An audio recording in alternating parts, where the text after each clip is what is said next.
All right, and we are live. So no references to anything outside the bounds of the law. I'm just kidding. Us?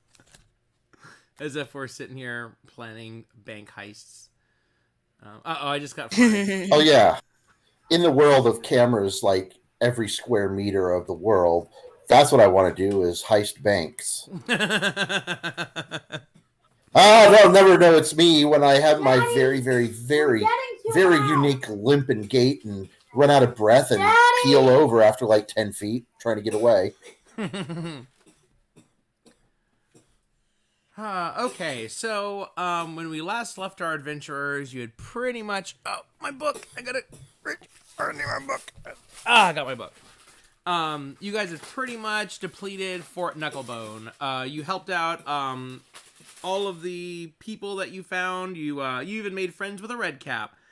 They gave you a severed finger that you accepted, and then they accused you of stealing it. You helped Barnabas, the Flame Skull, find his lost tooth. You helped Mickey, the Flesh Golem, pull a spike out of his foot. Who else did you guys help? We helped the imps assassinate, you know. Oh, yeah, that's right. The imps wanted you guys to assassinate one of the... I think it was a madcap. The crazy ones. Yeah. Yep. Help Oh, and you the- helped... Yeah, that the was pins and Kinku. needles. Yeah, and then the Kinku, Chukka, and Clonk, you helped them repair the Demon Grinder for Mad Maggie. So you did a lot of good deeds, and you and they all promised you that they would put in good words for you with Mad Maggie. So you're expecting to get some good assistance. Flip, flip, flip. Okay, so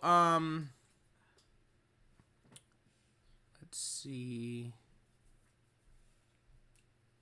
I think that we ended with you guys actually going into the room, and I read the text that she... Yeah, I'm going to read this again. After making some preparations, Mad Maggie creates a fiendish circle on the ground and arranges several comfortable black cushions at the center. She orders Lulu to rest on the cushions, which the Holyphant does with a bit of trepidation. Maggie then places 2 skulls on the circle, noting that she's sure her sisters won't care if she picks their brains about this problem. The hag instructs Lulu and the characters to take up places within the circle. Mad Maggie tells the characters to close their eyes. Oh, I guess I should just roleplay that. Now, close your eyes, everyone, and keep them closed. The rituals should last about 10 minutes, assuming no mishaps.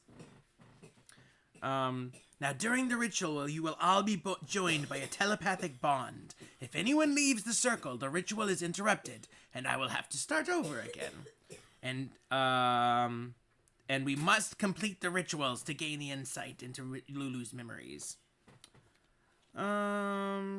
Okay. Is everyone ready to begin the dream quest? Is everyone ready? So you're all sitting around this circle. All the devices and magic things are around. I guess everyone's just kind of sitting there, but you could also imagine like wires attached to your brains or something like that, or heads, not brains. That would be a different thing. This isn't my dream, my tea ritual quest, is it? No, this is the main. This is a main quest. Okay, thank you. Just making sure. No, when you go to sleep tonight, then you can you'll do the tea ritual. Let's see. Oh yeah, I'm jumping in.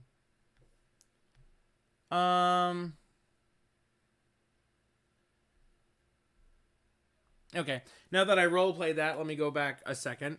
Okay, so that was like for effect or whatever. Now I'm gonna actually give you guys the information so that you guys can proceed. So the purpose for doing this is that you're going into Lulu's dreams to uncover her lost memories. Not necessarily all of them, but specifically you're trying to figure out what happened to the sword. You've been told by the god Lathander that the sword is the key to saving everyone, so you don't know what you're going to do with it necessarily yet, but that's what you're trying to do, is get the sword of Zariel. No one knows where it was. So you're talking to Mad Maggie about it. She's talking about the Dream Quest, and she's gonna toss some background at you. And the way that I'm gonna do that here is just kind of like do a quick little summary leading up to stuff that you need to know, but then also like leading up to, you know, what Mad Maggie is getting out of this and what you're getting out of this, and then we'll go right into the Dream Quest from there. If anyone has any questions or wants to interrupt me, you can, but I'm going to try to do just a real quick little backstory. Unfortunately, we have to go back to the beginning of the universe. So, in the beginning, Ao created the crystal sphere. Nice. Okay, so in our universe, two goddesses emerged, daughters of Ao, embodying darkness and light. The sun and moon, Selune, and then the void, Shar. Selune and Shar created the planets. One of them was named Toril, and it was particularly well positioned for life. But demons from the chaos of the universe were ravaging all over the place, and they would destroy all but the most powerful creatures on Toril. So pretty much it was dragons and giants that ruled the lands. Well, the gods desired to make weaker mortal humanoids, so they decided to craft a plan. Leading the effort was a god of pure goodness and light, embodying order and the law. The name of this god has been lost to time, and he is known as He Who Was.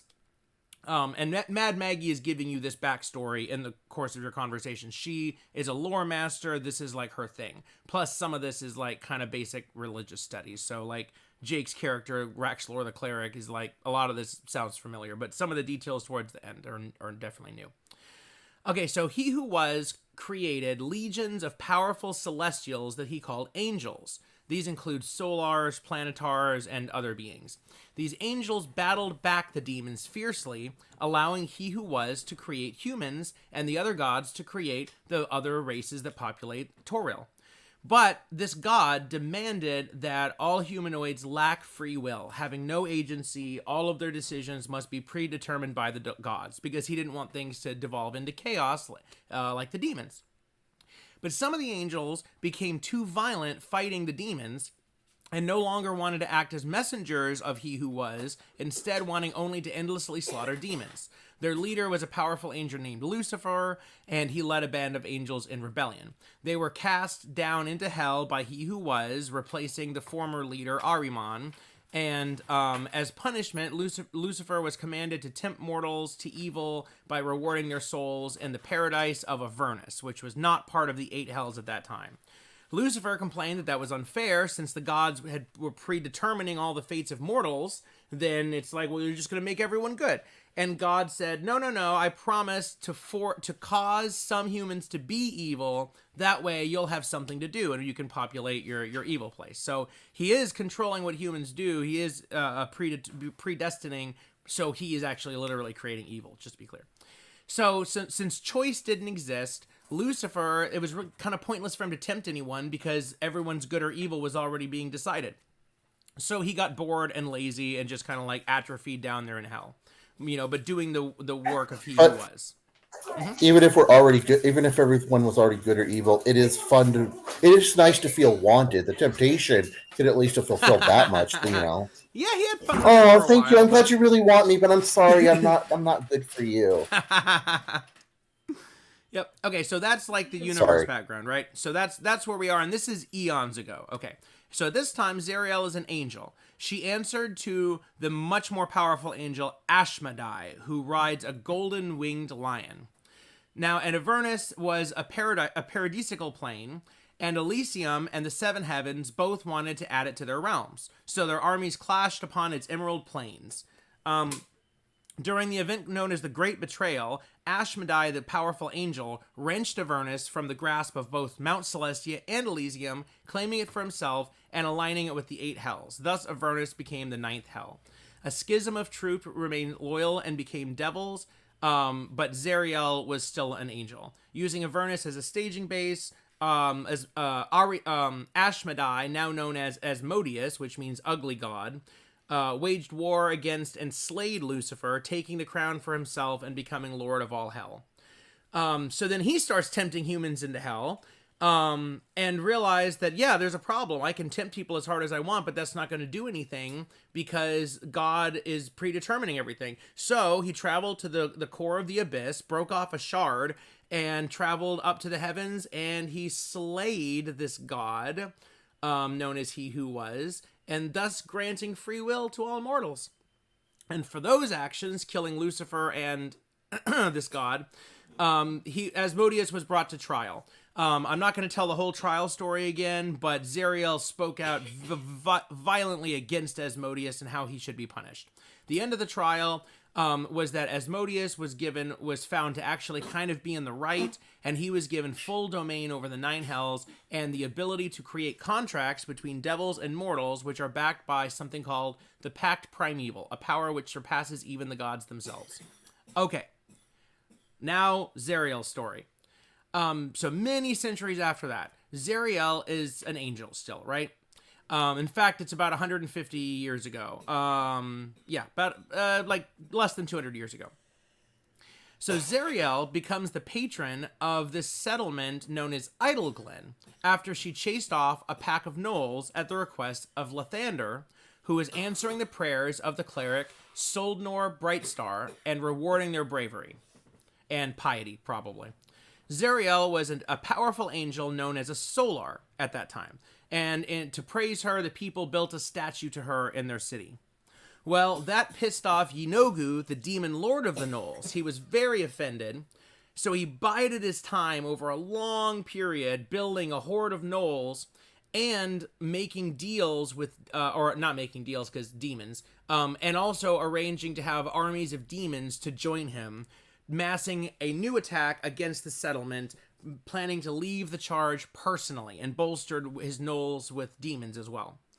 So the current cleric of Idleglen, Jessa Brightstar, at the time known as Jessa Brightstar, she's a descendant of Soldnor, she was able to divine that a great demonic attack was coming to Idleglen. So she prayed constantly with her whole heart to Lathander to send his champion Zariel once more to save them. The attack began, the demons and gnolls ravaged the city. This is all new info, by the way. No help was in sight. The settlement was being destroyed. People were being killed. Buildings were and trees were burned. But Lathander answered their prayers, and he sent Zariel, who appeared from the heavens and drove Yinogu into a portal. And just then, the entire force of the Hell Riders from Elturel, led by the High Observer at the time, whose name was Olanthius, along with his trusted leader of the Hell Riders, Lady Yale, and their most trusted general, Haruman, who with their army drove away or slayed every demon and gnoll. Yay! And then everyone's happy. Except, once the threat was gone, Idleglen was left in almost total destruction. Olanthius was told by Lathander to bring the Hell Riders. I didn't mention that detail, but just to be clear, so that was part of answering the prayer. He sent Zariel to fight Yinogu, and then the Hell Riders come and wipe out the gnolls and the demons. But the city was destroyed. Many were dead. There was rubble and ash. And Zariel looked at this statue that the people built of her, which was damaged in the fight. And she just became so full of righteous anger. She vowed vengeance, and she decided that so that the demonic forces of Yinogu could not do this again. In the year of the bow, 1354 DR, Zariel led her 3 most loyal generals, Olanthius, Lady Yale, and Haruman. They gathered the Hell Riders and rode headfirst into the portal. No one knows what happened after that. After some time, a small number of badly injured Hell Riders fled back through the portal.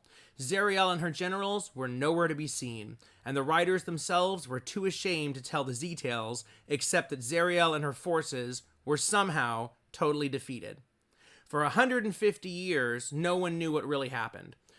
Mad Maggie tells you she's studied every forgotten lore and dusty tome, searching for a witness, someone who survived, who was inside the portal and knew what happened, and found none. She tells you, but I suspect that there are facts untold. The highest-ranking Hell Rider who fled from the portal was a vampire named Jander Sunstar, who was already Jander. centuries old at this time. In fact, he's got this long past, but Mad Maggie's not interested in that part, so she doesn't know about that.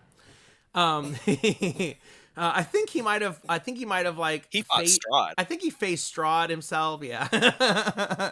So although Jander faced Strahd himself, the horrors of Avernus sent him fleeing, and after living with this shame for years, Jander Sunstar took his own life by standing before the sun he being a vampire, the sun kills him, and begging mercy from Lathander, god of the sun. His fate remains unknown. He was destroyed on this earth, turned into ash, and with his death and all the original Hellriders that fled dead, the truth died with them. Seemingly. But right after I sent Lulu away, she tells you, I discovered that there was another party which accompanied Zariel into the portal. A golden celestial elephant. I'm sure that must be your friend here, and with my dream machine, we should be able to recover those memories. It won't restore everything, but it will give us a start. I'm sure you're all interested as well, since Zariel must have lost her sword in that battle, since she rode in with it, and today, as Archdevil, wields a hammer instead. As soon as I discovered this, I dedicated every waking moment to building my dream machine and preparing for this moment right here. So, if you're all ready, we will proceed. Yep. Some of that was Ready. That was really cool. Thanks. All of that matters. And it's starting right now. As the hag... Yinogu. I don't know. That's the one thing you get out of all that. Yinogu. You're pointing at a book. I hold up my book and I hold it out to Mother Maggie and I say Yinogu. Yes, that's the god of the Knolls, Yinogu. But she tells you... quick. Yes. One question. I was paying attention. I just missed this part. Yeah, it was fast. She rode into hell to get vengeance or whatever. Yes. But I thought the Knolls and the devil, I thought they came from the abyss. They come from hell? Yeah, no, they come from the abyss. So, yeah, isn't that crazy? Oh.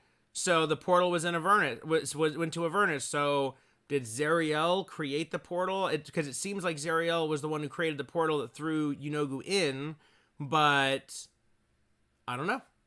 Maybe... okay. So she went. They fought the Knolls back, sent them through the portal, and then they said, "You know what? Screw it. We're gonna go in and kill them. We're not just gonna leave them in the portal." They chased after him.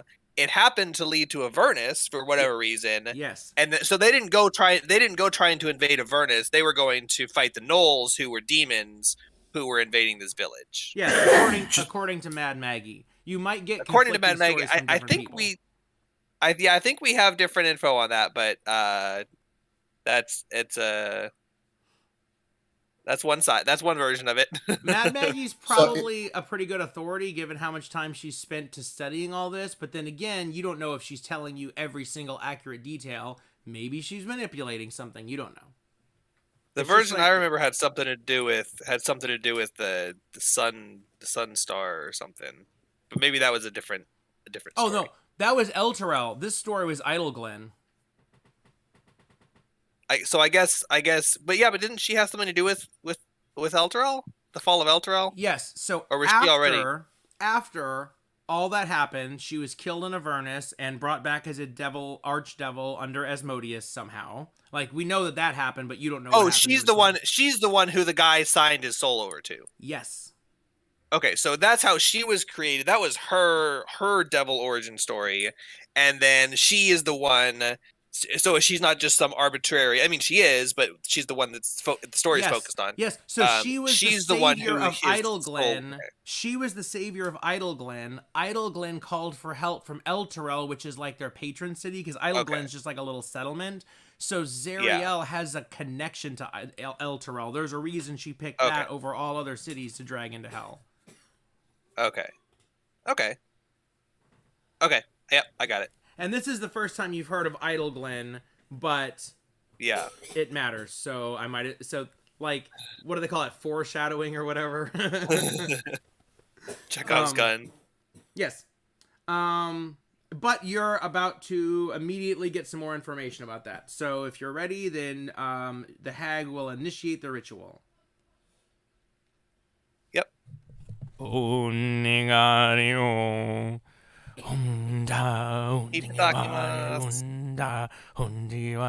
know, I could have queued up some really appropriate music for this. And I'm not going to, because I bet if I put on something cool, it would just be like cut anyway. So instead, I'm going to put on, what is this, ambiance? Oh, no, I need to do like, hold on, let me do like, fantasy, dream, ambiance.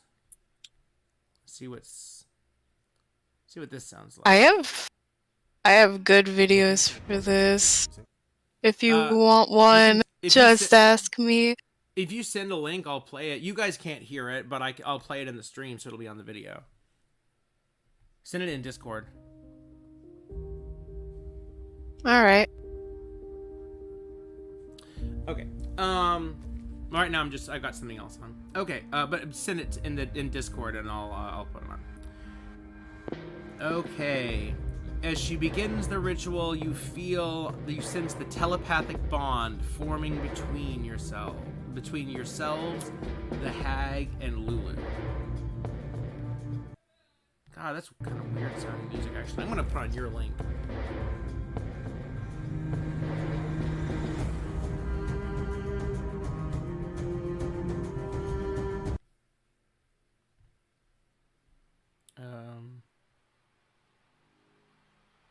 Cool. Okay. All right. While your eyes still closed, you sense a brilliant flash of light and then darkness. A tingling sensation sweeps over your bodies as vibrant rainbows appear within your minds, and you see Lulu's first dream unfold. Mad Maggie is not in the dreamscape with you, but you can hear her disembodied voice speaking. Quick notes. Okay. As the rich radiant light of 100 dancing rainbows slowly dissolves, warm sunlight fills the area. Within that space, Lulu flies lazily in a lush meadow at the shoulders of a beautiful, blindfolded angel. As the pair strolls through the tall green grass, the voice of the hag fills your mind. Push through this vision. It only represents what Lulu wishes was true. We need to see more. Everyone make an intelligence saving throw. All right.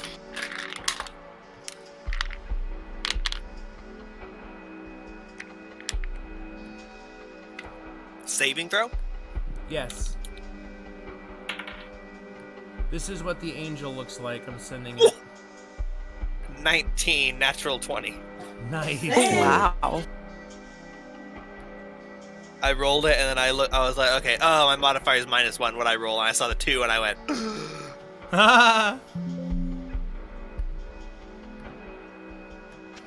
Yeah, I rolled a 2. I rolled a 10. I'm gonna send one more picture. There. I haven't gotten any pictures. Oh, I didn't Where are you hit send sending yet. I'm sending 2, sorry. I hadn't actually hit send yet. You know, because it's weird. You drag it, but then you have to hit enter. Okay. So, I mean, sorry, like, I don't really have, you know, how bad they are at art, but, okay, so that's what Angel Zariel looks like. And then you see another image, which is Devil Zariel with her sword and Lulu, which that's not what you see, but just imagine that it's Angel Zariel with Lulu. It's the first one. It's the second one, but with the close of the first one. Yeah. I'm showing you like what she looks like with Lulu, but also what she looks like as an angel, this blindfolded angel. Yeah. Okay. All right. I'm gonna ask everyone your rolls real quick, and then tell you what happens if you fail. So, Scree, what was your result? 10. That succeeds. Oh! That's actually the DC. Oh my Raxlor, god. 19. 19 succeeds. Yeah. And Zoe. 2. That is a fail, so you take some psychic damage. That is a Rip. fail? You mean that the DC is higher than a 2?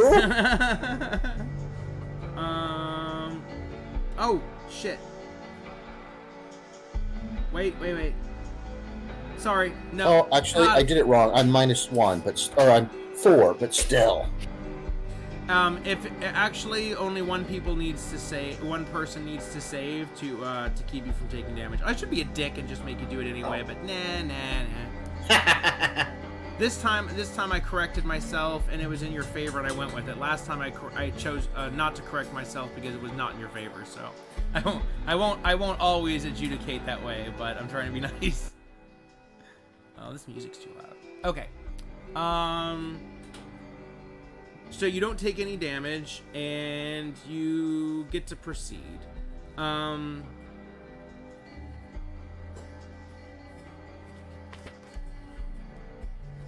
Okay, so this vision that you just saw fades away. Now you have vision number 2. A flame-encircled battlefield appears on a barren hellscape. At the center of the circle, Lulu and the angel lie unconscious and prone, horribly injured. You see yourselves standing in defense of Lulu and the angel, facing outward as 6 small spine-covered devils creep closer. Gee, I wonder what they are. In the distance, a formation of battered and retreating human warriors is disappearing through a portal. "The devils!" hisses the hag's disembodied voice. "You must defeat the devils!" Everyone roll initiative. Oh shit! Wait, we're seeing ourselves like from like a third person perspective? Or is that like the metaphorical you see yourselves? Let me see where it says. Yeah, you see yourselves standing in defense. Yeah, sure. It's third person, but don't die. So I see everything the same way that I do when I close my eyes in real life. Got it. Exactly. Yeah. I hope we get the right stat block for these guys. Now, refresh my memory. Did we already do the long rest? Haven't had a long rest in a while. It's 17. Pretty late in the day. Oh, crap. Then I have some problems because my character sheet seems to look like I've had a long rest. Maybe just we haven't used much yet? Or yeah, that's possible. I'm probably getting confused with we've only your had one. game. We've You're only full- had one fight, Yeah. and also you used you're you full hit regained so much points. more rest. Yeah. You Okay, really I was getting confused with Zoe. Sorry from last session. Thank you. Sorry. No problem. Okay, this is the stat block because this is the one that I pulled up. So let's see. Shit. Well, okay, I'm gonna pull up table plot for initiative. No, am I? Yeah, I am. Stupid thing. I didn't get a map in case you couldn't realize it. So I'm gonna use the Avernus map. There's not really a map for this. It's a freaking dream. I'm gonna use the Avernus map if you guys want something to look at. But how do I have to add something? Hold on. New token. Yeah, I can add a spiny boy. I actually totally forgot about this part of the encounter. You're like, oh shit, there's a combat. Well, I kind of remember there was combat, but I didn't actually remember, like, oh yeah, I could, like, add tokens for this guy or whatever. Okay. Add to initiative, and he got an 8. And I'll put you guys in. So if you want to open it, you can, but I'm only using it for initiative. Okay, so add to initiative. Raxlor, what's your initiative? 16. And Scree? 17. And Zoe? 7. Dang, low rolls. Which means I'm going to get some really low rolls when I do damage. Or crits. I've learned not to trust the whole mathematical probability thing.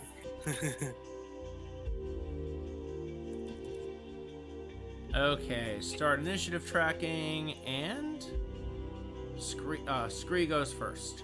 There are Okay. 6 spine devils in front of you. 6.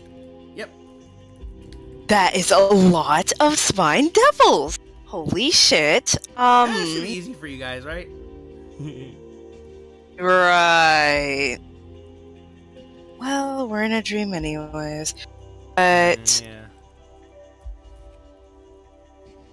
beforehand, See, none of you ever asked Mad I have- Maggie if you die in real life, if you die in the dream.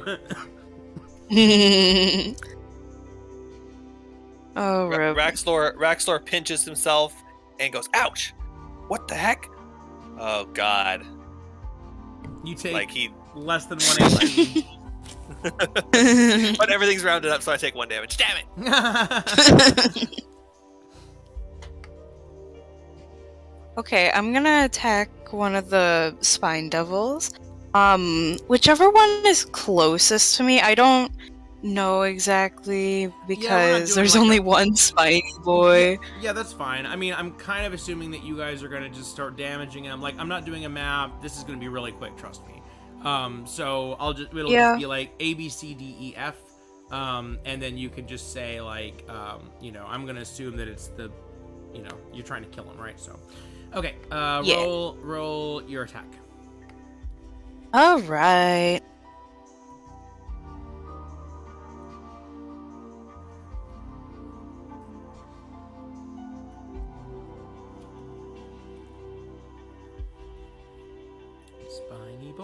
Spiny boy.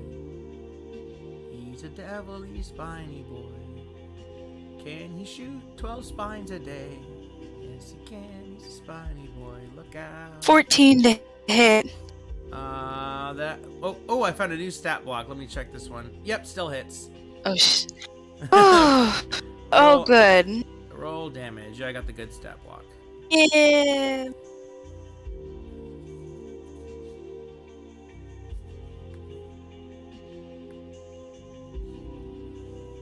Here comes the spiny boy.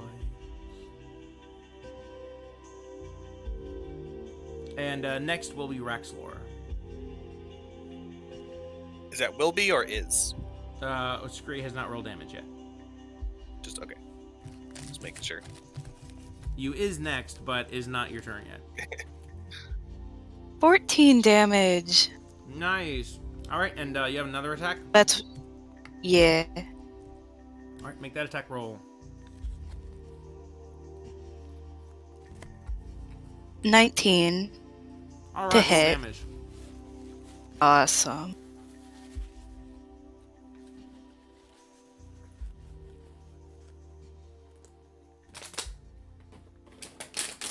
Eight damage. Magic longbow is such a lifesaver. Oh, this dragon splits apart and vanishes in a black mist. Dead. Did you say dragon or Sorry, I still had chicken sandwich in my mouth. This devil dies. chicken? He is split apart and vanishes in a cloud of black mist. Yeah. And Raxlor. All right. Ending my turn. Unless you're doing something else. There's no like movement or positioning, you know. How many hits was that? Was that 2 hits on the same creature? 2 hits. Same Yeah, creature. and planar warrior. Yeah, he did 14 and 8, so 22 damage total. So it was the first hit was 14. Okay. So Raxlor, how close are the creatures to each other? Are they like clustered up? Kinda, yeah. If I walk into the center of them, are they all within 15 feet of me? 15 feet of you, like radius-wise? Yeah. Yeah. Okay. Raxlor reaches for his holy symbol and breathes a sigh of relief as he realizes it's still there. Question mark, hopefully. Yeah. And he says, "Oh, thank goodness it's still here. hopefully my magic still functions in this odd place. And he says a prayer under his breath as he holds up his holy symbol and walks forward into the crowd of demons, devils, to where he's within 15 feet of at least all of them, and casts Spirit Guardians. It's a 3rd level conjuration spell, concentration up to 10 minutes, BSM. Range is 15 feet. You call forth spirits to protect you. They flit around you to a distance of 15 feet for the duration. If you are good or neutral, their spectral form appears angelic or fey. When you cast the spell, you can designate any number of creatures you can see to be unaffected by it. So, of course, all of my allies are unaffected by it. An affected creature's speed is halved in the area, and when the creature enters the area for the first time on a turn or starts its turn, it must make a Wisdom saving throw. On a failed save, it takes 3d8 radiant damage. And half damage on a success. Thank you for giving me a good location to cast my Shatter on. Yeah. Aiming right for you. Well, ideally they all die from this thing, so we'll see. And I cast that, and I stand in the middle of them, holding my holy symbol, drawing their attention. Okay, so let me see. Are they? Do they appear angelic or fey? Angelic, or sorry. Fey. Just to piss off. They're little pixie spirits. Okay, so let's see. Okay, so basically at the start of their turn, they make a Wisdom saving throw to see if they take damage. Okay. Yep, and I'll roll. Let me know when it's their turn. I'll roll the damage anyway because they're gonna take half damage on a success. Cool. So your turn's over, and it is conveniently the devil's turn. So their turn is starting. So they will make Wisdom saving throws. That's gonna be 5. Let's see, what do they got? Wisdom saving throw. They have a +2 Wisdom. DC is gonna be 15. 1, 2, 3, 4, 5. DC 15, and these are +2. Mm-hmm. Succeed, fail. So 3 of them failed, but I think you have to roll damage. Don't they take damage either way? Yep, half damage. So I rolled 11. So the ones who failed take 11. The ones who succeeded take 5. Fail, succeed. So 3 of them take 5 damage, and 2 of them take 11 damage.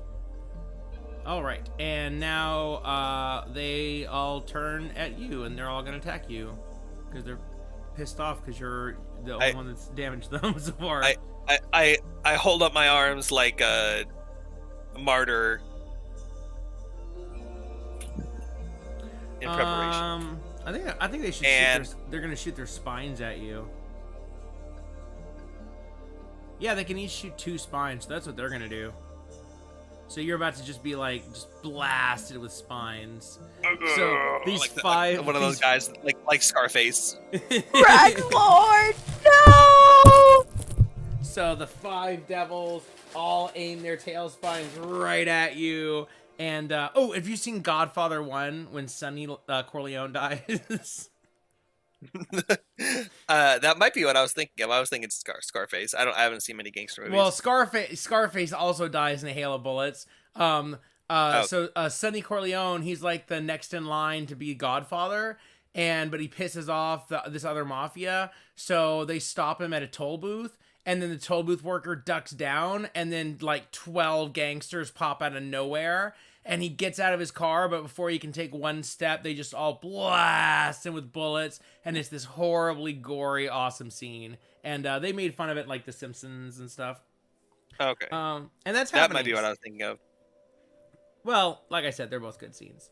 +4 to hit, and there's 5 of them, and there's 2 each. So 1, 2, 3, 4, 5, 6, 7, 8, 9, 10. All right. What is your AC? And I'll tell you if any of them hit. 21. 21. Oh, no, did you need something? Or are you just saying hi? Hello. Yeah, it's ridiculous. He's a war cleric. Okay, so they have a plus. Anybody 4. checked his character sheet lately? I did when he first told me his 21 AC. I made him explain it, and it's freaking Valrog. That's all it is. Yeah. Plus 4 AC for one magic item. 23 if I have Shield of Faith up. Okay, so you might, because with a plus 4 to hit, let me see. That's a 22, so that's 1.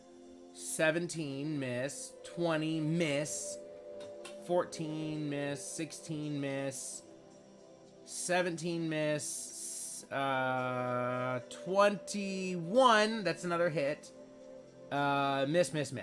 So you got 2 hits out of 10, 20%, not bad. That's not bad.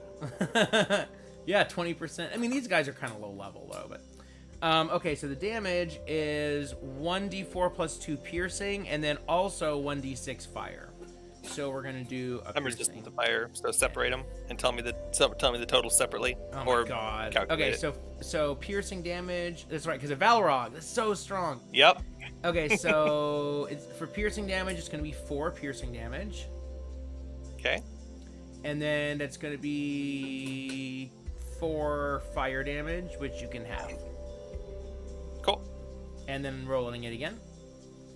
And that's going to be a 3 and a 3. So probably 3 piercing and 1 fire after resistance. Sounds about right. Took Cool. 10 damage from 10 attacks. That's a good average. Can we just average it next time and save the trouble and just say for everyone attacking me, I take 1 damage? I'll be fine with that. Well, for these guys, right? Like that's probably what it averages out to. Well, 100 tacos for $100. Okay, the devils. Well, notice that. Oh, no, what? Nothing. Okay. All right, so the Spine Devil's turn is over, and now it is Zoe's turn. All right, I won't use Shatter because you could possibly. I don't know how they're laid out. They're ranged. Do they charge up and attack me, or are they shooting from ranged? You could probably position Shatter behind them. Depends on what the DM wants to let you do. If it's, I don't know if we need to use that. I kind of felt bad using a second level spell in this situation in the first place, and it happens again on their next turn. So we've got a whole turn of pelting them, plus another 30 damage coming out. So it might not be worth wasting, but it's up to you. If we can get this fight over soon, but they're not doing very much damage, so I would say that because Jake kind of ran into the middle of them, I would say that you could either hit the first 2, which are the more damaged, or the second. All right, this has become too much difficulty. I'm just going to move Hex onto one of them and start throwing my whatchamacallit. It's pretty much whoever went first it gets to AoE. All right, so I want to move my Hex onto one of them and then cast Eldritch Blast. All right, make your attack roll.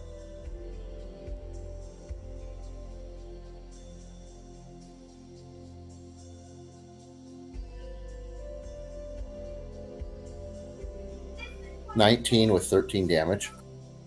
All right, so 13 damage, and I'm guessing you're just attacking the first one, like the most damaged one or whatever. Yeah, whatever. Yep. So that one is dead. So 4 devils left. And I want Dead. to pound the next one with my second Eldritch Blast beam. All right, make your attack roll. 16 attack, 7 damage. I was gonna pull up a picture of Spine Devil for the stream, but these are definitely gonna be dead before I do. All right, that one is still kicking. Alive is what I mean, particularly. Wow, imagine being alive.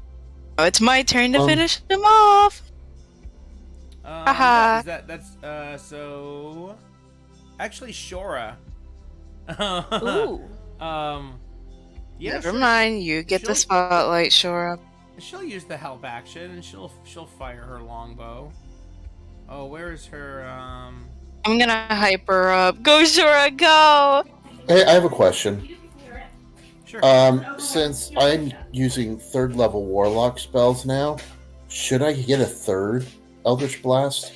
4th level spell. Or am I misunderstanding? So cantrips are based on your level. They're not your spell slots, and yes, you have 4th level spots, not 3rd level. I actually just looked it up because I was like, shouldn't he be at 3? 5th level gives you 2 beams. 11th level gives you 3 beams. It's the same rate as extra attack, so not for a while yet. Okay, cool. I just want to make sure because if I was, going to be able to knock another one, Yeah, it's a good that'd thing. be cool. But yeah, make sure you note that you have a 4th level spell slots. I literally just changed it in there. I didn't even realize that. I was like, wait, they're 3rd level now. And yeah, okay. I'm done. Sorry about interrupting. No, that's fine. Thanks for paying attention to that. Yeah, and actually, you guys should get level 11 within this mission. I think that's around the time that you'll be, really. Well, anyway, hold on, what's her damage? +3. Dex. 17 damage. She kills one. 17. She rolled good damage. 5, 3, and 6. It's a longbow, so 17. All right, that one's dead, and there are 3 left. And now it is Scree's turn, and there's 3 devils left. Are they all undamaged? One of them is very damaged, and 2 of them are slightly damaged. So I will just say, we're probably gonna just kill him within the round anyway. You could kill the one that is the lowest HP, so it doesn't have a chance to attack me, or you could spread the damage out and possibly kill them quicker, because my damage is going to be AoE, so the more targets that I can hit, the better. But also, if you kill that one, it's not going to have a chance to attack me. So it's up to you. I'm just giving you those 2 options. They're pretty much equivalent. That just it matters which one you choose to attack.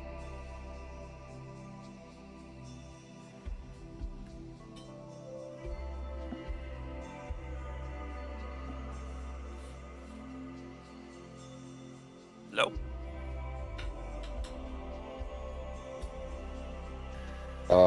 Houston, hello? we have a problem. Hi. Hi. I accidentally switched my mic off. Anyways, I'm gonna target the undamaged one. Yeah, I think I can take their attacks. It'll be all right. There, 3 spine devils left. 10 to hit. Oh, that's gonna miss. Ah, shoot. Alright,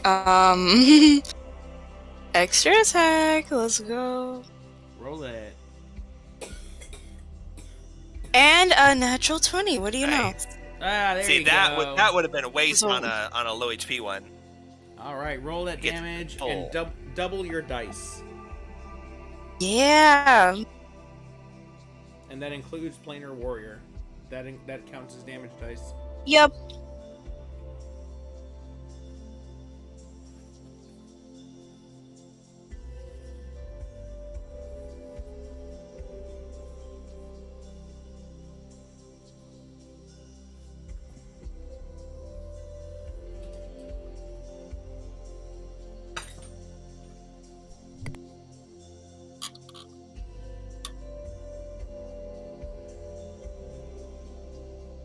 one damage. Okay, let me explain. I got 3, 8, and 4 for all that freaking damage, and then my bonus on my magic longbow. Oh You my only rolled 3 God. dice. Yeah. Shouldn't it be an even number if it's doubled? What? Shouldn't your Well, damage no. dice be It even? was. I missed my first attack, and I used Planar Warrior on my second attack. That's why I have the 3rd dice. Yeah, but your attack critical hit, so all of the dice you roll are doubled. So does that include Planar Warrior? Yeah, that's what Nick was saying. Yes, isn't that ridiculous? Yeah, sorry, It I meant including the planar warrior. You also double that. Oh, damage, yeah. okay. That's why Yeah, rogues got are so that. good, because they roll sneak attack and they roll like 4 dice, and then if they crit, they roll like 8d6s. Yeah, you double your sneak attack dice on a crit. It's ridiculous. Well, total I got 21, and then I just rolled a 1, so that's 22. Bye-bye, Spine Devil! You know how you have a spell, Hunter's Quarry, which does like 1d6 extra or something like that? That also would be double with a crit. Oh. Yeah, so like if you toss Wait, that Hunter's in, Quarry or Hunter's Mark? Hunter's Mark, sorry. Hunter's Mark does 1d6 to your quarry. Anyway, 22 damage. Really? 22 damage splats that thing. So there are now 2 left. One of them is almost dead. And I think that's the end of your turn, right? Do you have any other actions? Yep. No, I'm good. All right. So next is Rexlor. How many hits did I take this last time? I took 2, right? I just realized 2 out of 10. I'm concentrating, and those are concentration saving throws, so I really need to roll 2 concentration saving throws. Yes. But I think I have advantage. Yeah, I have advantage on them because I have Warcaster, but I do need to roll just to make sure. So first roll is a 6 plus a 1. That's a fail, but this one has advantage, so I'm rolling it again. 11 plus 1, that's a success. This is now roll number 2 for the second attack. It's the DC equals 10 or the damage, whichever's higher, and I know I took a total of less than 10 damage, so. Yeah. Second roll's an 11, that's a success. Okay, so I continue concentrating. I just had to get that out of the way. So it's Raxlor's turn. He's still concentrating on his Spirit Guardian. That's the first concentration roll that any of us has ever done since we started playing in 2012, I believe. No, I rolled them in secret before. I've just always succeeded. Oh. I just never had to say anything. I was like, oh shit, and I rolled it, and I went, oh, it's a success. It doesn't matter. Unless if he asked me about it, I'll tell him I rolled a success because I did. So I braced myself for the attack, the onslaught, and I felt a couple of little darts go, and most of them got stuck in Valorg and go tink tink tink and fall to the ground. And I look and I say, huh, just like I thought, figments of imagination, weaker than the real thing. And he raises his hammer and he swings it down at the closest devil, and that's a 23 to hit. All right, roll damage. And that will deal 6. And are these fiends or undeads? Fiend, yes. So he's also going to deal a bonus radiant damage. So it's 6 damage plus the bonus radiant damage is 3 for a total of 9. All right.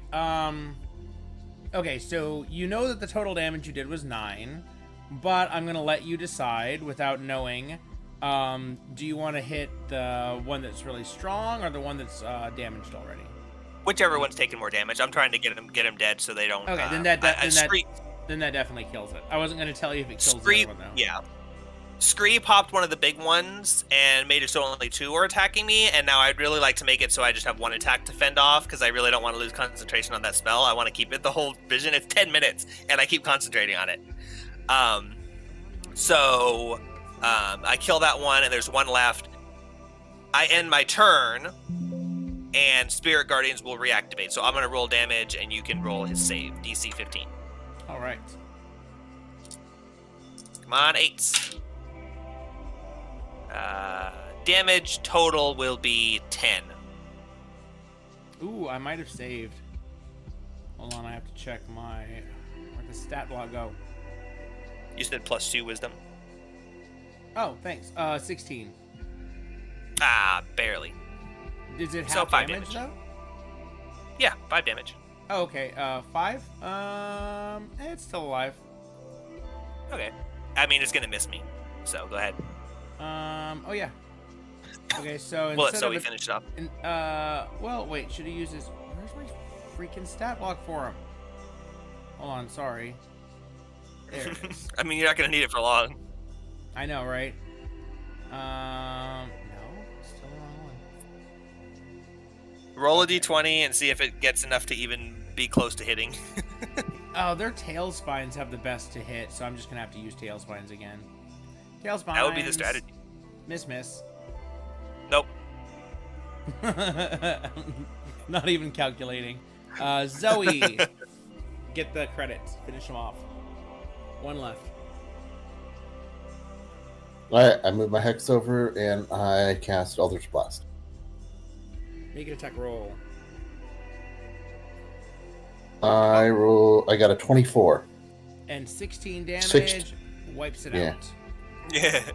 Oh, that's the thing. I was like, you just how'd you Can know? I- Can I shoot my second Eldritch Blast at the corpse? Yeah. Make an attack roll. Oh, that's just embarrassing.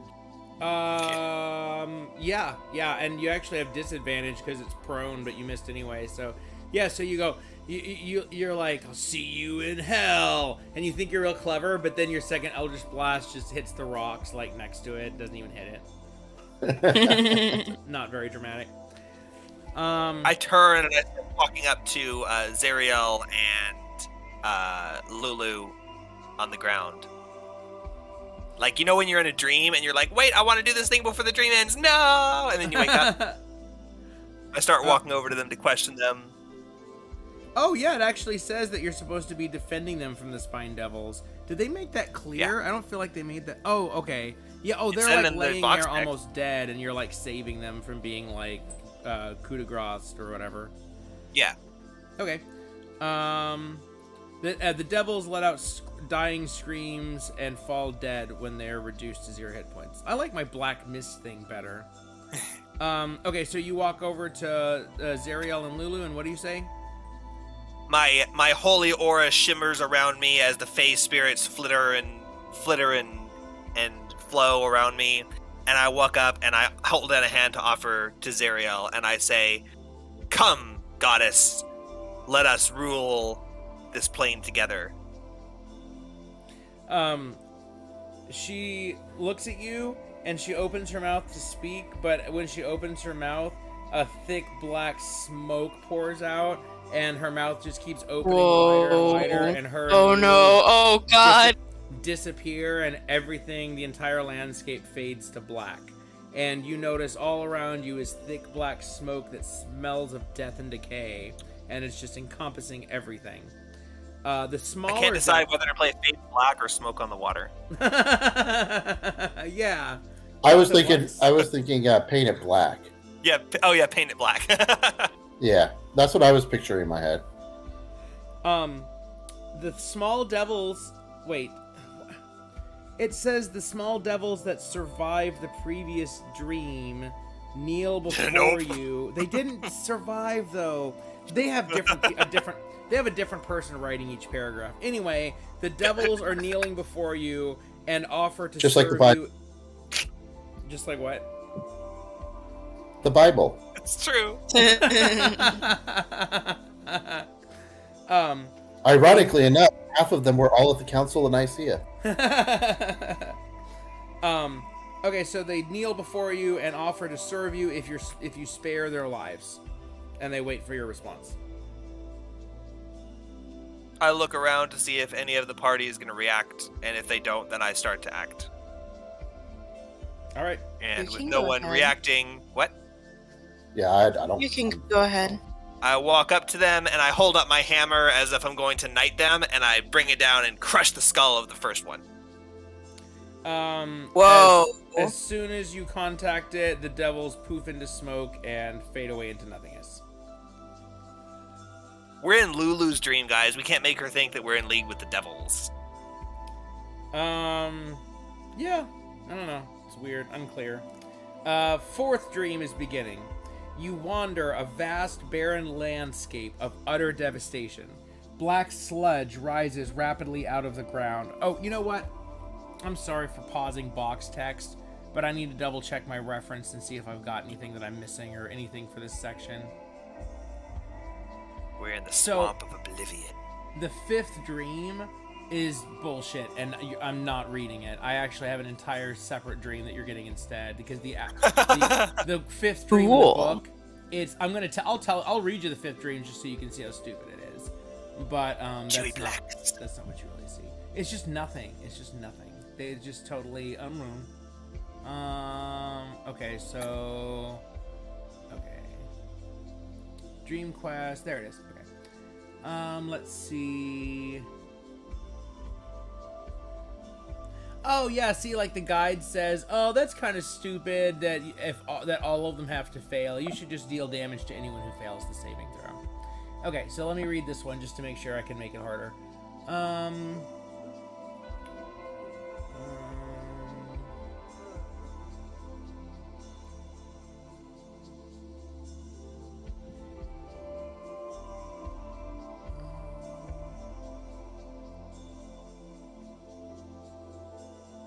Okay, sorry, just trying to speed read mechanics. Okay. You wander a vast, barren landscape of utter devastation. Black sludge rises rapidly out of the ground, enveloping your feet and gripping you tightly, overwhelming you with a horrible sense of loss. Don't let the sludge consume you, says Mad Maggie's disembodied voice. You must push through her defenses. She must look. And now the sludge is restraining your feet.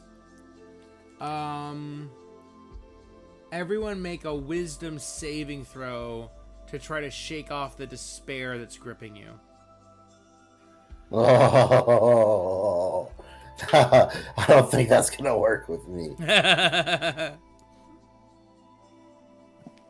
26. Okay, it succeeds. Oh, great. Now I gotta look up the results for failure for Zach. Fucking told you. 3. I got a 3. Well, I got less than that, so meh. Okay, the failures take some damage because you guys need damage. Too easy. Zap. Blip, blip. It's the same for both. 12 damage. Psychic. 12 psychic damage. Ouch.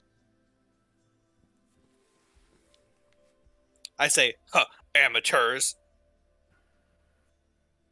You look up and you see the Spine Devils flying overhead, and you hear one of them shout, "We'd be helping you right about now. You should have accepted our deal." And then they fly away.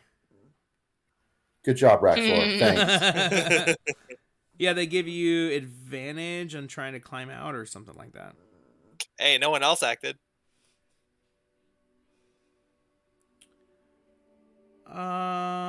Yes, correct. No one else did. Let me see. Okay, so I guess Raxlor shook off the despair, but Zoe and Scree didn't and took damage, right? That's what just happened?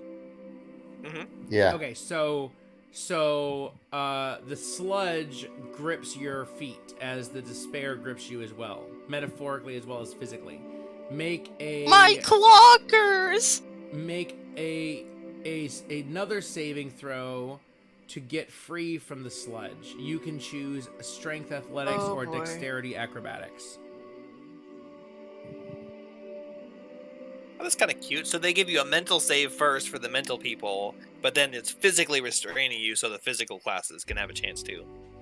Nope, the wisdom And save ironically enough, wisdom save is an extra thing Never added mind. in the guide, not even in the original book. That would be cool though. Pretty cool. Dang. They just need to redact this book and upgrade it and just add all this content. Literally. What were you I'm gonna gonna make a say, Zach? strength I'm save sorry. too. 15 acrobatics. I don't remember. But yes, 15 acrobatics. Yeah, that succeeds. What's your Scree?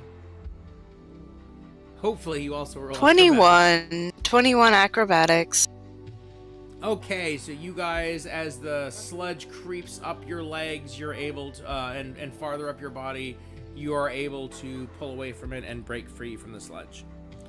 I jump into the sludge to go help them get out as they are climbing out themselves, and I rolled a 23 athletics to get myself out. So I jump in as they're trudging their way out, and I go, oh, okay, and I just kind of step out and shake my feet off. I just wanted to see if I can make that save too. See, this is bullshit. It says the dreamscape can continue until the final dream, provided at least one character's dream self escapes from the sludge. So, like, what? Everyone else can just die? How are you failing all these checks too? I don't. For the whole know. party to fail every Well, I mean, they really don't want it to end. This is a very Just don't forget that one time we were fighting in a gladiator pit, and it was literally like the Three Stooges as I smacked myself in the head with a spear and Nick netted me instead of the enemies, and then I was like critted on unconscious. Okay, so all of us failing shit over and over again, not out of the norm. That's that's true. Yeah, there's even an explanation of like what happens if you fail the entire dream quest and like you snap back into reality and stuff. Like you can basically You should have read up on that. You can basically you can basically just try it again, but it's like, oh, you'd have to fail so many rolls. I guess it's keep playing. Okay, so that dream ends. And now I'm going to read you the dream 5 from the book, which is shitty, and that's not what happens. And then I'm going to read you the one from this cool guide, which is way better and which links to the stuff that I said, the backstory I said earlier. And it's all still canon. Like here's the thing, they don't actually reveal anything about anything in the dream. Here we go. Here's the last dream. So you're waiting for the big reveal now, okay? Lulu rests on a black cushion at the center of an inky void. She is unconscious and alone, a beam of brilliant white light shining down upon her. Next to Lulu, a large gleaming brass spyglass rests atop an ornately carved tripod. Lulu awakens and looks peacefully around her. Seeing the spyglass, she approaches it, pressing one eye against the eyepiece. Lulu then steps back suddenly, eyes wide, mouth open, her face alight with excitement. She cries out, "The sword! The sword! I know where it is!" But that's not the dream you're going to get. She's not going to tell you where the sword is. That's not fun. The dream is that she does that and then she sees it tells you. Yeah, and then she's like, "Oh, I know where the sword is." And she's like, "Okay, guys, the sword's here." And you're like, "Okay, bye, Mad Maggie. We're going to go to the sword now." And then you follow Lulu to the destination. And that's bullshit, and that's not what we're going to be doing. But let's predict how many sessions it's going to take us to do the alternate route. Okay. The scenic route. I will just say this. It's not the scenic route. What I'm doing is better. Just trust me. I'll just say that if you disliked Lulu before, if I ran it that way, you would dislike her so much more. She does not deserve that. So no, that's not what happens. Here's what really happens, which is far more exciting. No, wait, can I make a canon? That happens, we'd start walking towards her, she's like, I see it, and then the dream shifts, we're like, no, and then the actual click. No, so like, she actually takes you to the wrong spot. And so it's just bullshit, and it triggers a whole chain of stupid shit.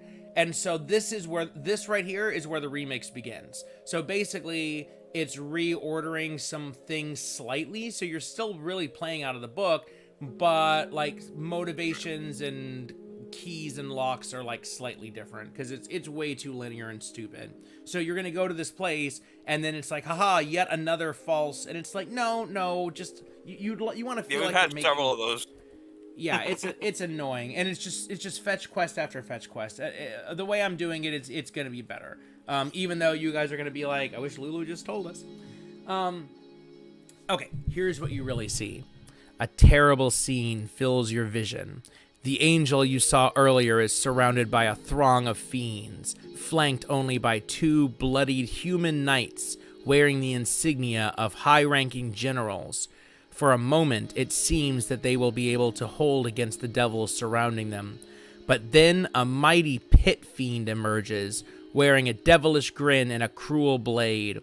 In one fell swoop, the pit fiend severs the angel's hand at the wrist, sending her sword flying far away. The vision begins to darken and fade then, just as the legion of devils finally bury the 3 valiant warriors beneath their unending numbers. Oh my god. Oh yeah, and for Mad Maggie's purposes, because again, it's like, come on guys, like, can we just add a little more? You see that the Hell Riders are fleeing through the portal before Zariel has fallen. So they actually fled in cowardice. It's not like Zariel died and then they fled. They fled, and that's what caused Zariel to fall, was their betrayal. That's a big important point. Big lore reveal. And that explains why they had so much shame, because they didn't just flee after the battle was lost. It's like, it's not necessarily that they would have won if they'd stayed, but yeah. But these knights, these 3 knights, 3 valiant warriors remained. Okay. And then I'm going to give you a follow-up Is this scene, which the is same even... one that we saw in the lake? Same Can what? we tell? Is there an indication that pit fiend we saw that attacked us with the swooping things at the castle? Do we recognize it, or is it just It is there an actually indication? It actually looks like a different pit fiend. Okay. Okay. Also, remember, Mad Maggie's watching this stuff with you, so. One more part of this vision. This is still part of that dream, but I'm going to go ahead and give you a follow-up, which is optional. Okay. A huge dark throne of skulls, blades, and bones stands before you. Seated on the throne is a slim, red-skinned devil more than 13 feet tall, wearing luxurious black and red robes. The angel kneels before the throne, a human paladin kneeling on either side of her. All 3 are beaten and bloodied, the looks of utter defeat on their worn faces. To the right stands an enormous pit fiend wearing a sardonic grin, seemingly presenting the captives. The devil on the throne speaks. The dream muffles the words, rendering them inaudible, and a contract appears in a puff of black smoke to float eerily in front of the captives. The pit fiend seems to roar in protest, but a stern look from the figure on the throne silences the fuming devil. Meanwhile, an angry, resolute look comes over the angel's grim features, and after only a moment of hesitation, she signs the contract with a bloody finger. As she does, her wings melt away to blackened vestiges. Her golden hair withers to bare her pale scalp, and her glowing halo becomes a ring of infernal fire. One of the paladins bows his head solemnly before putting his own finger to the contract, immediately sending spasms through his form as it darkens and transforms, turning into something vile and evil. The other paladin roars in grief and anger at the sight of his comrade's betrayal and swiftly snatches a dagger from his belt and slices his own throat. His limp form falls to the ground to lie completely still, blood flowing thickly from the deep gash in his neck. Just before the dream fades to darkness, you see the fallen angel leaning over to touch the body, a dark glow spreading from her fingers to cover the paladin's still form, and the paladin's eyes reopen, though his gaze remains cold and lifeless. Don't reanimate him. Don't. That's so fucking cruel. He's literally like, he sees his allies like do that, and he's like, no, I would rather die than become evil. And she's like, bitch, bet.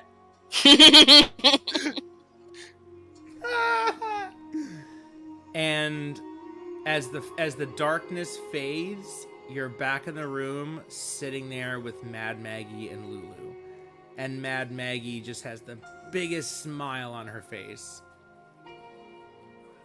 Oh, 1 second. Hi, Lily. I mean, Sam. God damn it. God damn it, Sam. Yes. I don't have any more Reese's, though. I don't want Reese's. She's coming in for a candy. Oh, I have one more. That's mine. I do have one Reese's. I just want regular stuff. Oh, this is going to go great. Ooh, a piece of candy. Ooh, Oh, no. a piece of candy. Oh, that reminds me. Lily, could you grab me? Huh? I'm just kidding. Nothing. I'm just kidding. You're the DM, I wasn't talking about anything. Oh, do you want these? Do you want these? Do you want these fries? I actually don't want them. Bye. I gave her the rest of my fries. Gross. She was snacking on them, and I'm like, oh, wait, I actually don't want those, but I don't want to throw them away. Okay. All right, so Mad Maggie is super happy. Big smile on her face. She's clapping her hands.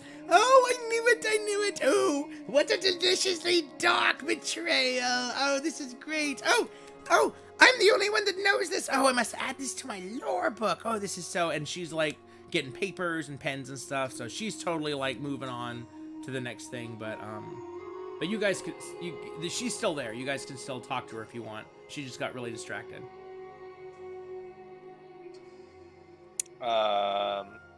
Is Lulu there?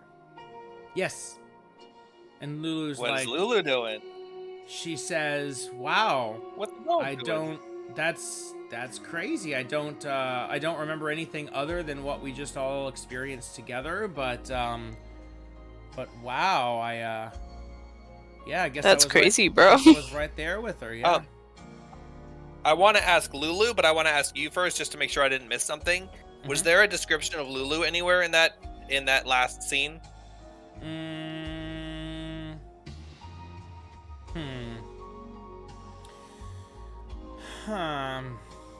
Hold on. Maybe it was from her point of view.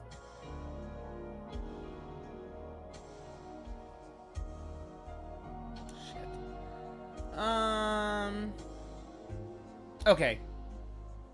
I'm going to answer your question by sending a picture to the Discord, and it's a picture of the battle, and it's what you saw. Other than what I described, she was not laying there, like, except for the part where you were, like, defending her or whatever. Like, Yeah. she was not in the scenes I was describing. Except at the beginning, as the battle was raging, when the last vision, Yeah. this is what the battle looked like. And I just sent an image. Oh, let me put it on my stream, too. I don't see nothing. Probably loaded. It's almost there. So the last scene where you had the two paladins and oh damn. Okay. The last scene where Wow. you had the two paladins and Zariel, Lulu wasn't described there. Correct. Okay. I And say you had that other vision that showed Yale, who you also did not see in this vision, and Lulu hiding the sword. So this vision shows the sword getting chopped off. The other vision showed the sword getting planted in the ground. Okay. So Lulu and because we saw that are you talking about? We also got a vision before about them. Is that what you were talking about? Yeah. You got the vision from Lathander of the sword being being hidden by Yale and Lulu, but Yale is apparently, dead, or at least as far as you know, it was 150 years ago, and she's a human. And Lulu has lost her memories. But now through her memories, you have additional info. And you can ask more questions, but otherwise you can ask questions about what you saw. But if you want to ask details, Mad Maggie is there. Yeah, I'm trying to figure out exactly what we need to ask. And here's the thing, and this is important for you guys to realize too. The vision we got from Helm was not this same vision. Oh, Torm. That vision was from Torm. Was it I'm sorry. Torm? Yeah, it was Torm's I said Helm. Lathander. Sorry, I was wrong. It was Torm. Okay. Torm, Helm, Lathander are all gods of light. Yeah. Pretty much interchangeable. So when we got that vision from him, that was in the presence of good people, so no one else had that information. In that scene, we saw this hill rise out of the ground. Nope. Right? You didn't. No, you saw a white fortress rise out of the ground. Okay, the white fortress wasn't on Knucklebone Hill. Correct. Knucklebone Hill is where Lulu ended up sometime later. Okay. I'm glad you clarified that because I thought they were the same place for some reason. But obviously not once we're here. It's really confusing. Honestly, it's really confusing, but I'm trying my best. but still an important thing to note. The vision that we got before showed us where the sword is. We know where the sword is. We just don't know what that place is. We know that there was this castle that rose out of the ground. Yale is buried there, and they protected the sword. Mad Maggie doesn't know that. She knows what we all just saw, which is the final stand, the final ride of the Hell Riders. They rode into hell, chasing the gnolls. Something, and then there was a big battle with devils, and the Hell Riders fled from cowardice. The three paladins, Zariel and her two buddies, turned into evil creatures.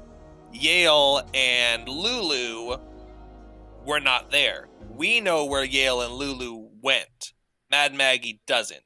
So any discussion about that probably shouldn't be had here, because if she knew where the sword is, then she might want to go try and get it herself.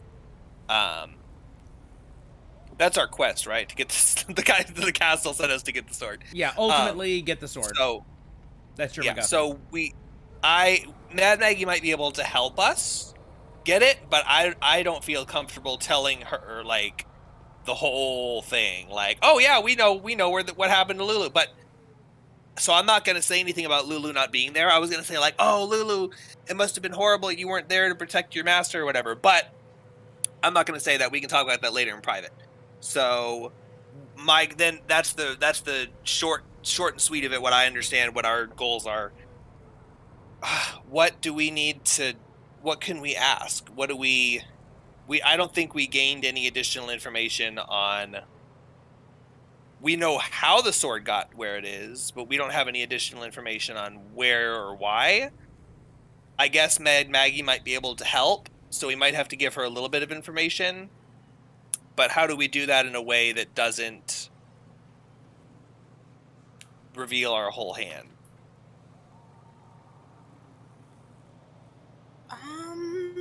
We could no idea. We could just say, we had a couple of different places we were looking, and one of the places we were gonna go check out. Did we tell her that we're looking for the sword? Yes, she's aware of that, and she didn't seem necessarily interested in it. Although if she knew, I mean, it's not like she turned it down, right? Yeah. But yeah, so she was kind of like, oh, it's like a win-win. You guys find out about your sword dealing, and I get to find out about lore and stuff. Okay, because I mean, the sword itself is lore, so she knows we're kind of looking for the sword. So, but I don't want to say we know where it is. But, I guess after that, I go to her and I say, wow, I want to go to. Is anyone comforting Lulu? Do I need to go comfort Lulu? Someone's got to comfort Lulu, and someone's got to talk to Mad Maggie. I'll she's go tearing and up comfort like a Lulu. cartoon. You put your Aww. you put your black wing around her, and she's just like, Lulu. Oh, the bird squeaking. I'm gonna give Lulu a hug. That's what Lulu sounds like. Yep. So Lulu's doing that. As long as someone's doing that, I go over to Mad Maggie. I see Lulu's getting taken care of, and I say, "Wow, that was an incredible vision. I had heard stories, but I didn't know it was that bad. I guess she really did fall. It wasn't just but it seems like she might have had a good reason to do so. Abandoned by her entire troop of disgraced knights. What else is one to do but turn to the other side? Am I right? Oh man, yeah. Don't tell. What was her name? Rhea. Rhea. Oh man, she would not want to hear that story. I say that to Mad Maggie. Oh, sorry. What did you say to Mad Maggie? Oh wow, I would never have imagined it would have been that bad. I knew that obviously something would have had to go wrong for her to turn to darkness, but I guess that explains a lot, and I guess I can't really blame her, right? I mean, when you're in that situation, what do you do? She looks up from her writings and she looks surprised and goes, "Oh, yes, you're still here. Oh yes. Oh yes, so sad about the fall of Zariel. Yes, I agree. Oh, it obsesses me so. Oh, so did you find the info you were looking for, your sword and all that?" I say, well, we got some good information from that, but unfortunately, I don't think there was any particular leads. But now that we helped you, and we kind of got shared information there. I'm glad you helped her. We didn't really unlock a whole lot of her memories, just a couple of them. So I'm sure that we still got some work to do. But our next place we were looking to head to, it was like this. They kind of described it to us, but they didn't. We don't really know what it looks like. It was like this big white castle looking place. Have you seen anything like that around here? White Castle. No, I can't say that Like I a have. fortress on a hill. Well, I mean, here in Avernus, fortresses generally are made of infernal iron. They're usually very dark in color. Let's see. No, I can't think of any white fortress. No, I'm sorry. It was Doesn't ring white, a right? bell. I'm not just imagining that. You saw a white fortress being engulfed Okay. by a giant scab. I was making sure it was the fortress was engulfed by the scab. Yeah, not entirely. It's the Okay. white fortress is poking out like a white head on a pimple. I really hate. Okay. I mean, I guess it's Ew. hell, but that's It's yeah, Avernus. the visuals are really gross. Oh, I got pictures to show you later when you get there. I say, what about like there was another place? It might not necessarily be the same place. I know there's a lot of these here, but like it was like a pustule or a boil or something like that with maybe just a white spire peeking out of the top. Have you heard anything like that? She says, I've really spent most of my time studying Zeriel. I don't know of any fortress. I don't think that I don't remember that from any lore, not at all. If that's what you're interested in. Oh wait, no, you're not making the connection. Can you remind me what you told her about the fortress? Did you say it has anything to do with the sword, or are you is it like an in unrelated this conversation? question? I have not. Okay, In this so you're just- conversation, okay, I said in we're. general? I said on our next place, we came here because this was one of our what do you call it? One of our breadcrumbs. Our next breadcrumb, since we've kind of exhausted what we have here, is this giant pustule hill with a white fortress in it. Great. I didn't tell her that's where the sword absolutely is. Okay, so she's gonna say, yeah, as far as she knows, that's a totally unrelated question. So she's gonna say no, she doesn't know of any white fortresses or any giant pimply or looking things. She tells you that she mostly studies Zeriel, so if this white fortress has nothing to do with Zeriel, she's not very interested in it. Not the knowledge that she has. I say, well, I mean, it's kind of related to Zeriel in a way. I don't really know a whole lot of detail. I just know that some reliable sources told us that we might find more information on Zeriel and on our quest in general. It's kind of more like a history thing. Like there might be some historical artifacts there regarding Zeriel, actually. Well, if you learn any forgotten knowledge about Zeriel, I would be most interested in it for sure. But I'm sorry to say that what you describe does not sound familiar at all to me. Wow, wouldn't it be so convenient if Lulu just gave you a destination? But then you go there and it's totally wrong. Wow, wouldn't that feel really good, but then really bad? Nope, instead you just reach a dead end, and I have no idea where to tell you to go. How disappointing. I say, oh, well, all right. Well, thank you so much. I appreciate you being so hospitable to us. I guess we're probably going to be heading out soon. We need to go rest. We've been on the road for a while, so we're going to go rest, and then I guess we'll be looking to go. We actually are in the market for maybe getting some kind of a vehicle transportation because the wastes out here are not very good. But first, could I interest you? I've actually been. I just show this to people everywhere I go. I reach into my pouch and I pull out a bean and I say, "This magical bean, it actually has healing magic. You plant it in the ground and water it, and it'll grow a plant that has healing fruits on it." I was just wondering if you'd be interested in that. I just thought you were so nice to me. I just thought I'd offer you this for your troubles.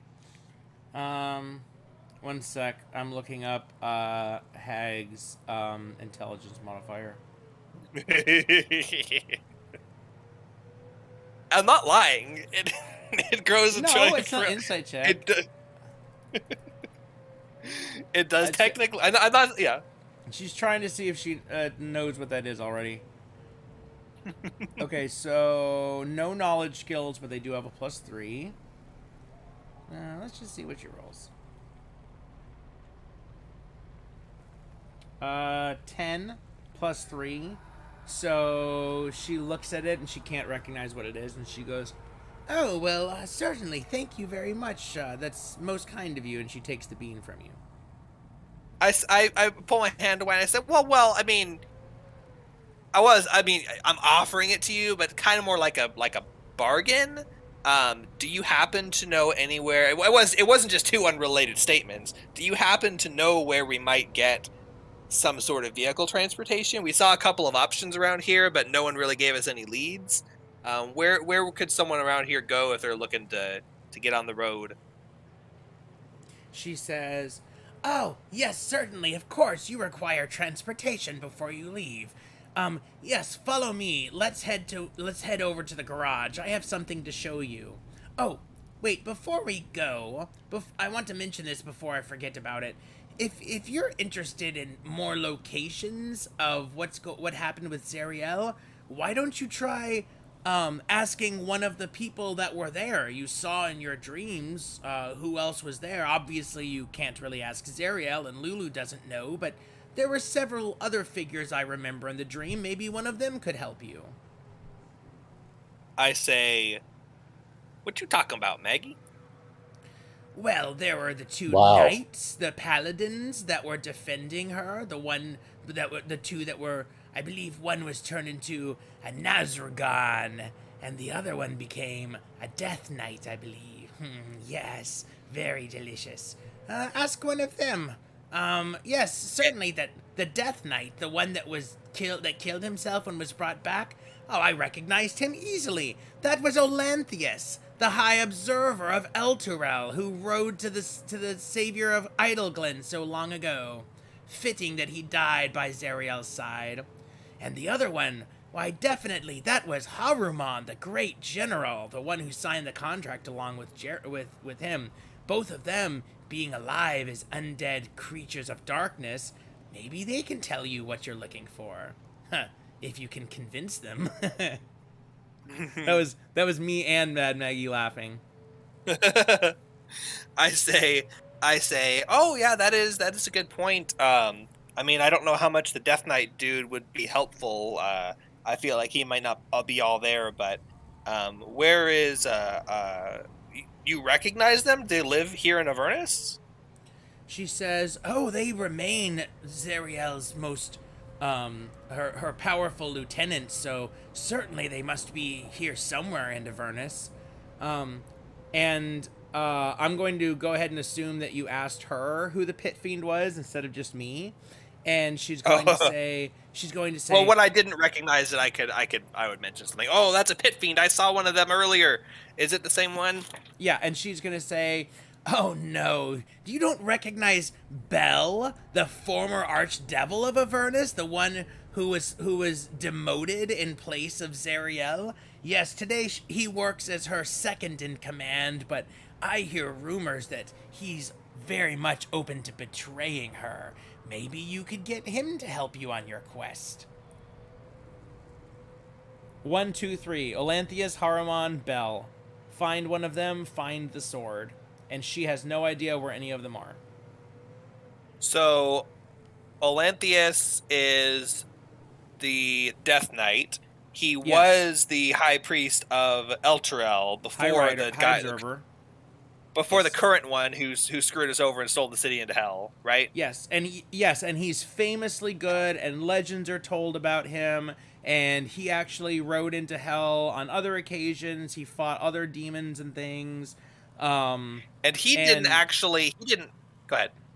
And Yale was like his Yale and Haruman were basically like his two main generals. Yale was the leader of the Hell Riders, and Haruman was like his tactical general. Haruman is the one that joined Zariel and signed away his soul, becoming a Nazragon. And Olanthius is the one who was so holy and good that he couldn't bring himself to do that and committed suicide instead. And he was then raised back as a Death Knight. So Olanthius, which is what I was getting to, it's okay.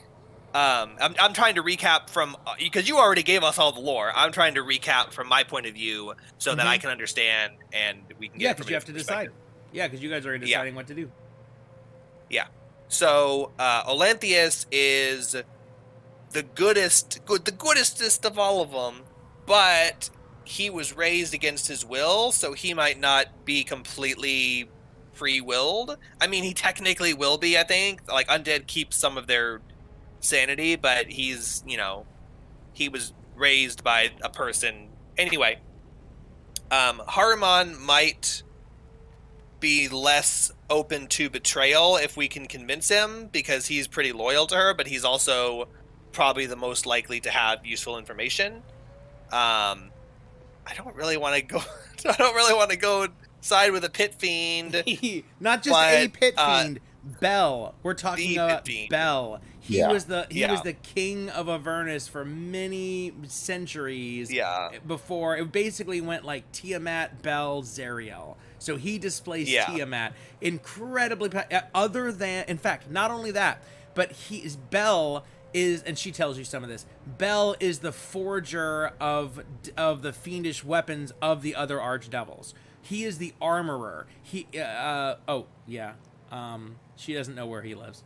But he is the armorer. Whoops. Oh, good. We can skip that third of the mission because you just told us where to go. He resides somewhere, and he manufactures all of basically the weapons for hell, including well, not the sword of Zariel, because that was an angelic sword, but like that equivalent of weapons. So he is the second most powerful devil when it comes to war and battle. The first is Zariel. She actually has a higher CR than any other archdevil. So Bell is super, super strong. Could probably get us some super cool magic items, although that's not going to happen. We're not going to go there. He's like, okay, guys, devil. He's a god-level devil, and he's forced to be loyal to Zariel, but he would definitely be open to betrayal if you could make it worth his while. So all three of them are good and bad, and you have to kind of pick your poison. But as of right now, you don't know how to find any of them, but you know that those are three people that you potentially need to find. Yep, that is what I'm currently discussing, trying to figure out which one we're going for. So unless we're going to get for free which one, that's what we're trying to determine. So sorry, you guys can discuss. Yeah, I just want to take whichever path gets closest to a Starbucks. Yeah. So okay, and coffee. So if Bell is basically, we plan on at some point, because the mission is basically you can choose what to do towards the end, what your goal is for what you want to happen. Do you want to dethrone Zariel? Do you want to join her? What do you want to happen to hell? Because we're basically forging the future of hell by whatever we're trying to do. So Bell is dethrone Zariel, replace her with Bell. I kind of like Zariel. I think she's badass. She's like a boss-ass bitch, kind of, go get your bag. I want her to stay. I don't necessarily want to worship her, but I think she's got some redemption going on that we can do. So I don't really want to go side with Bell, even though he's the strongest one. I don't think it's like, oh, hey, we need help defeating Zariel. Can you help us find this thing? Because he probably could, but then we've either sided with him or pissed him off, and now we've got to fight him. So I'm going to put him to the side for now as I discuss the other two. The Death Knight guy probably won't have that much going on, but he would be the most open to not betraying her, but to like helping us if we can physically, if he's capable of doing so.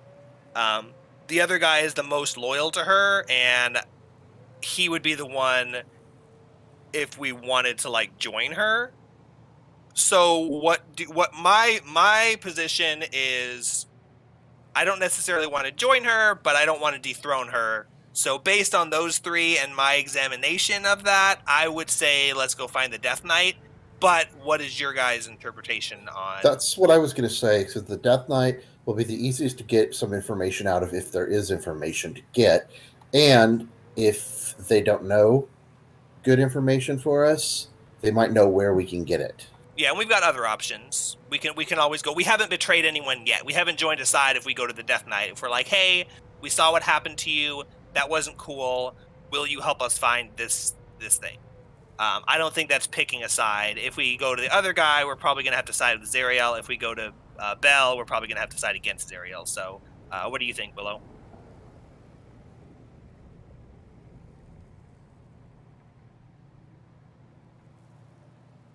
Willow? Your whole party is AFK. AFK. Uh-uh. AFK. Hey, I was Just listening a and paying third. attention. Just a third of the party. So, I mean, like you said, we don't really have any indication of any information on any of them right now. So it's really just which one do we want to be looking out for the most. But she has no idea where any of them are. These three super powerful people, the only thing that she knows is that Bell makes weapons, so he's probably somewhere with a forge. I say, is there Who a said big, forge? super popular forge? Who said Is forge? there some kind of like giant forge in hell? What are you talking about? Giant forge in a volcano? That sounds crazy. Did you say giant's forge, like plural? What a stupid. like a proper name, like a capital G, Giant's Forge. Okay, I'm sorry. I don't know anything. Obviously, there's not going to be a forge anywhere because there's no coal to put it in to burn. The whole plane is on fire. So how are we supposed to make it warmer than the exterior? Exactly. You don't That's even a have good to. You don't point. even have to stoke the flames. You just walk outside. You have to insulate. You have to insulate your forge from the outside heat, or it gets too hot and melts the metal. You have to actually cool it down, like in Alaska, how they have fridges to warm up their food. Goddamn thermodynamics. Just create a heat pump with a magical attachment that takes it out of hell and pumps the heat out of hell into. That could be a plot. Hell is pumping its heat out, trying to make it more habitable, and wherever the other end is just causing devils and lava and stuff like that to come through into Toril. And it's because too many smart atheist scientists have ended up here, and they're like, fuck this, we can make this place better again. Stephen Hawking and Neil deGrasse Tyson, they're like, if we just make a heat pump and put the portal on the other end, it's like the space vacuum, just suck up all the carbon from Earth and blast it into space. Well, actually, space is a vacuum, so if you just put a big pipe from space onto Earth, it should just go and just suck it all up, right? And then you just put a net on it and catch all the carbon. God damn it. See, I've been watching way too many science videos and flat Earth debunk and debate videos, and I have learned so much about how that's not how that would work. But I just want to keep my mouth shut because I hate myself. Well, I killed a little bit of time, and Willow's still not back, so we have a decision, but we don't really. Check on her real quick. I'll be right back. We don't really have a decision to make, though, because there's no decision yet. We just have some goals. What do we do? What's the next step? We're off to see the wonderful Death Knight of Avernus.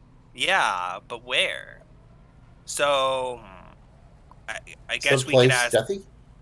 we could ask other people, because now that we know who, we just need to find out where. But if Mad Maggie doesn't know, then who here is gonna know? No idea. What about that lady who was like, I'm one of the lords of hell, and don't cross me or I'll bite you. I bet she'd know where one of them is. No idea who you're talking about. Yeah. Okay. I think Willow is awake again. Yeah. She was not away from keyboard. She was at her keyboard. Yeah, I've just been tired all day. Me too. Just forgive me. Yeah, I'm sure it has nothing to do with the COVID in the air. It has everything to do with it. Amanda literally slept for 7 days straight. She woke up about twice a day for an hour each time, drank, went to the bathroom, had a bite to eat, and then went back to bed. And I mean, like, literally one day, she's like, so what day is it? Like, Monday yet? Or Tuesday? I'm like, it's Thursday. What? Everyone make an intelligence check. Anyway, sorry. right. Yeah, no, this is... Yeah, it made her sleep a lot, so I can understand. 14. History or Arcana. You can add if you. Oh, we can add a modifier. Yep, either Nope. history or Arcana. I cast as my phase spirit stopped flickering. Actually, I had to turn it off as soon as we came back because it was I know I Oh, chose yeah. Mad Maggie. Wait, no, I couldn't see Mad Maggie because she was a spirit. So we come back into Earth, and my spirit things start flittering around, and I'm like, no, and I cancel it. And I cast guidance on myself. For this, I cast it on myself when we got back, just in case. I like to keep it on. It's like a prophylactic. And so I had it on for this check because I don't think I've made the other checks. Did I try and convince her of something? No, she made a check. I didn't make a check. 16. Okay. Arcana. Okay. Zoe? 17. All right. And Zoe. 17. Okay. Arcana. Nice.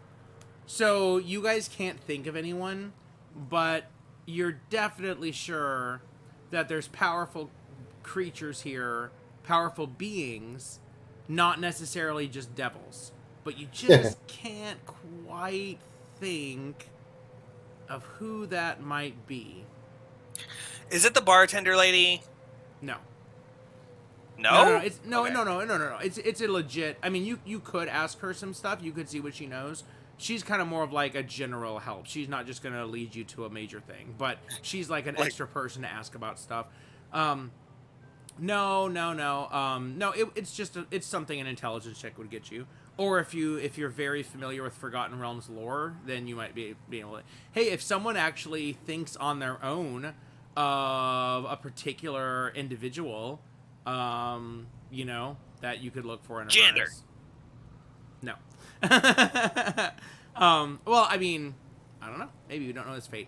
No. Okay. So I heard he's nailed to a cross somewhere and he's been suffering for millennia. Oh, I guess you'll find out.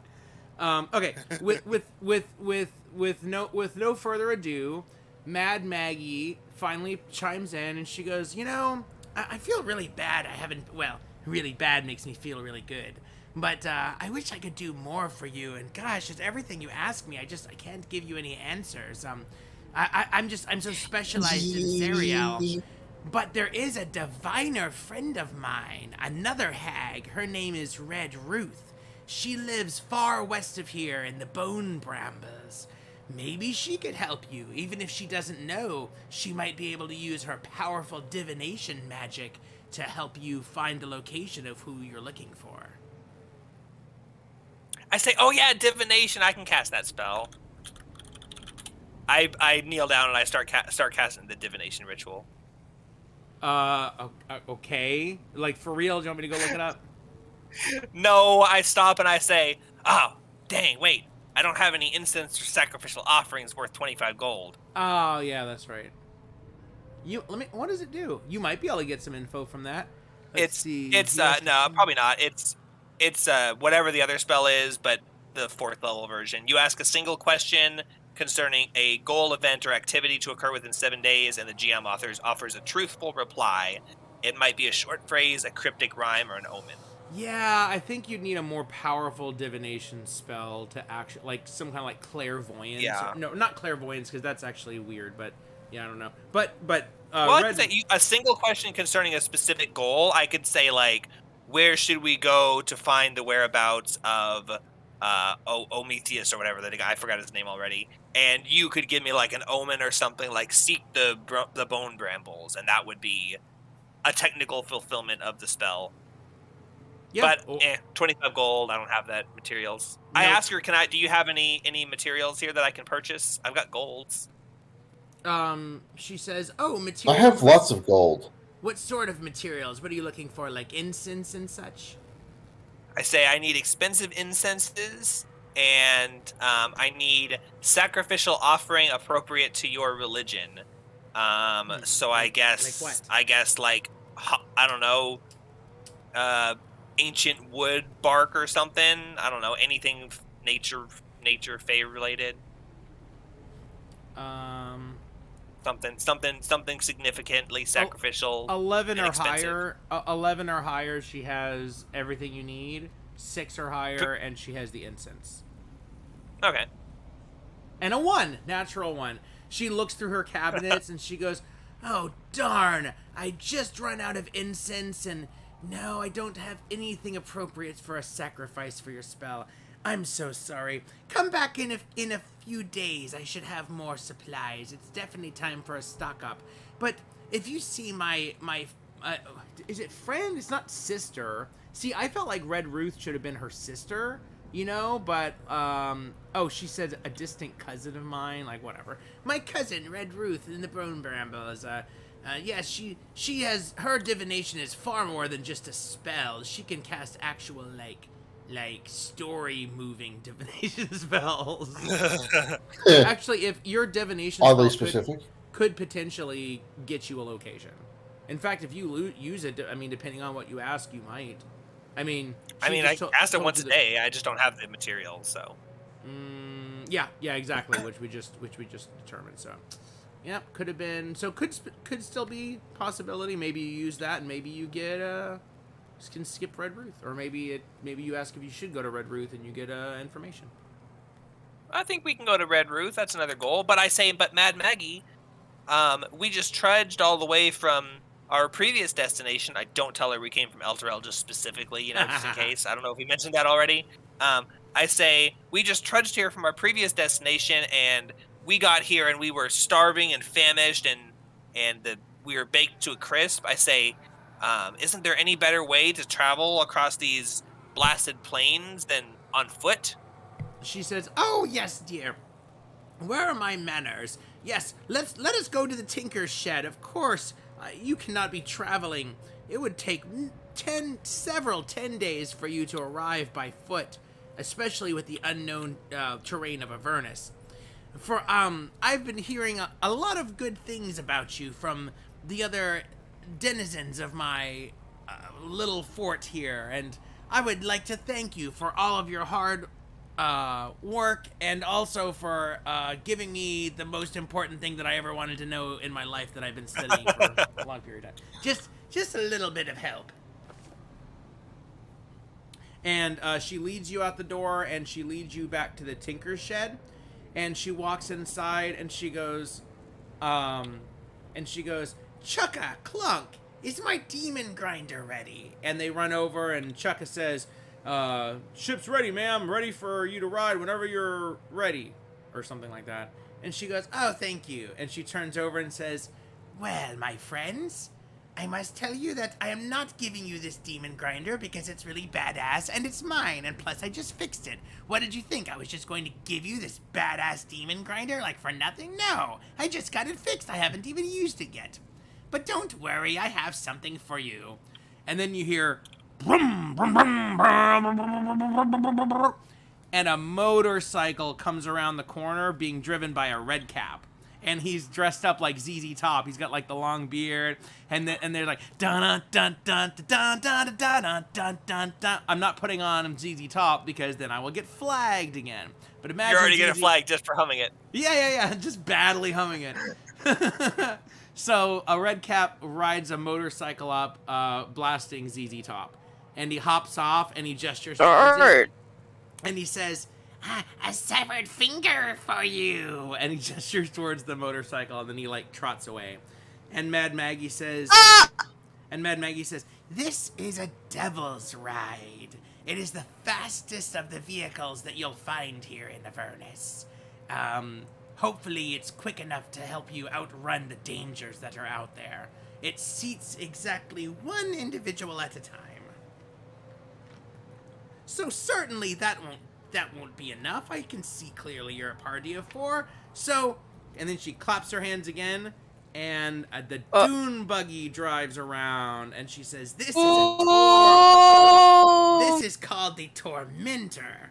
It's a huge vehicle weighing 3,000 pounds. It can hold 4 medium creatures at a time. It's a little slower than the Devil's Ride, but a lot more sturdy. Also, it has a harpoon flinger in it." Ooh, That's harpoons. always welcome. Love harpoons. And And I like flinging things. Oh, can we call it a harpoon yeater? yeah, the harpoon eater. Yes, we can. And she says, Which one of you would like the motorcycle? Oh, I would. My feathers are going everywhere as I spaz up and down excitedly. Dust is like littering, like pet danner dust, you know? Because like birds have this just cloud of dust, Yes. especially Dusty. So That's what he's doing, producing pet dander.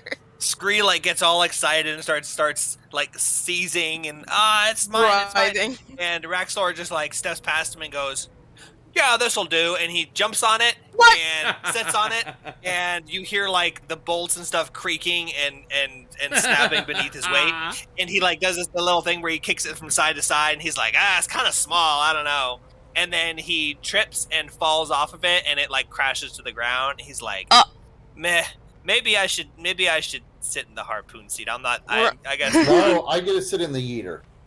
I'm sitting in the yeeter. I jump over and I pick up the poor little motorcycle that Raxlor tripped over.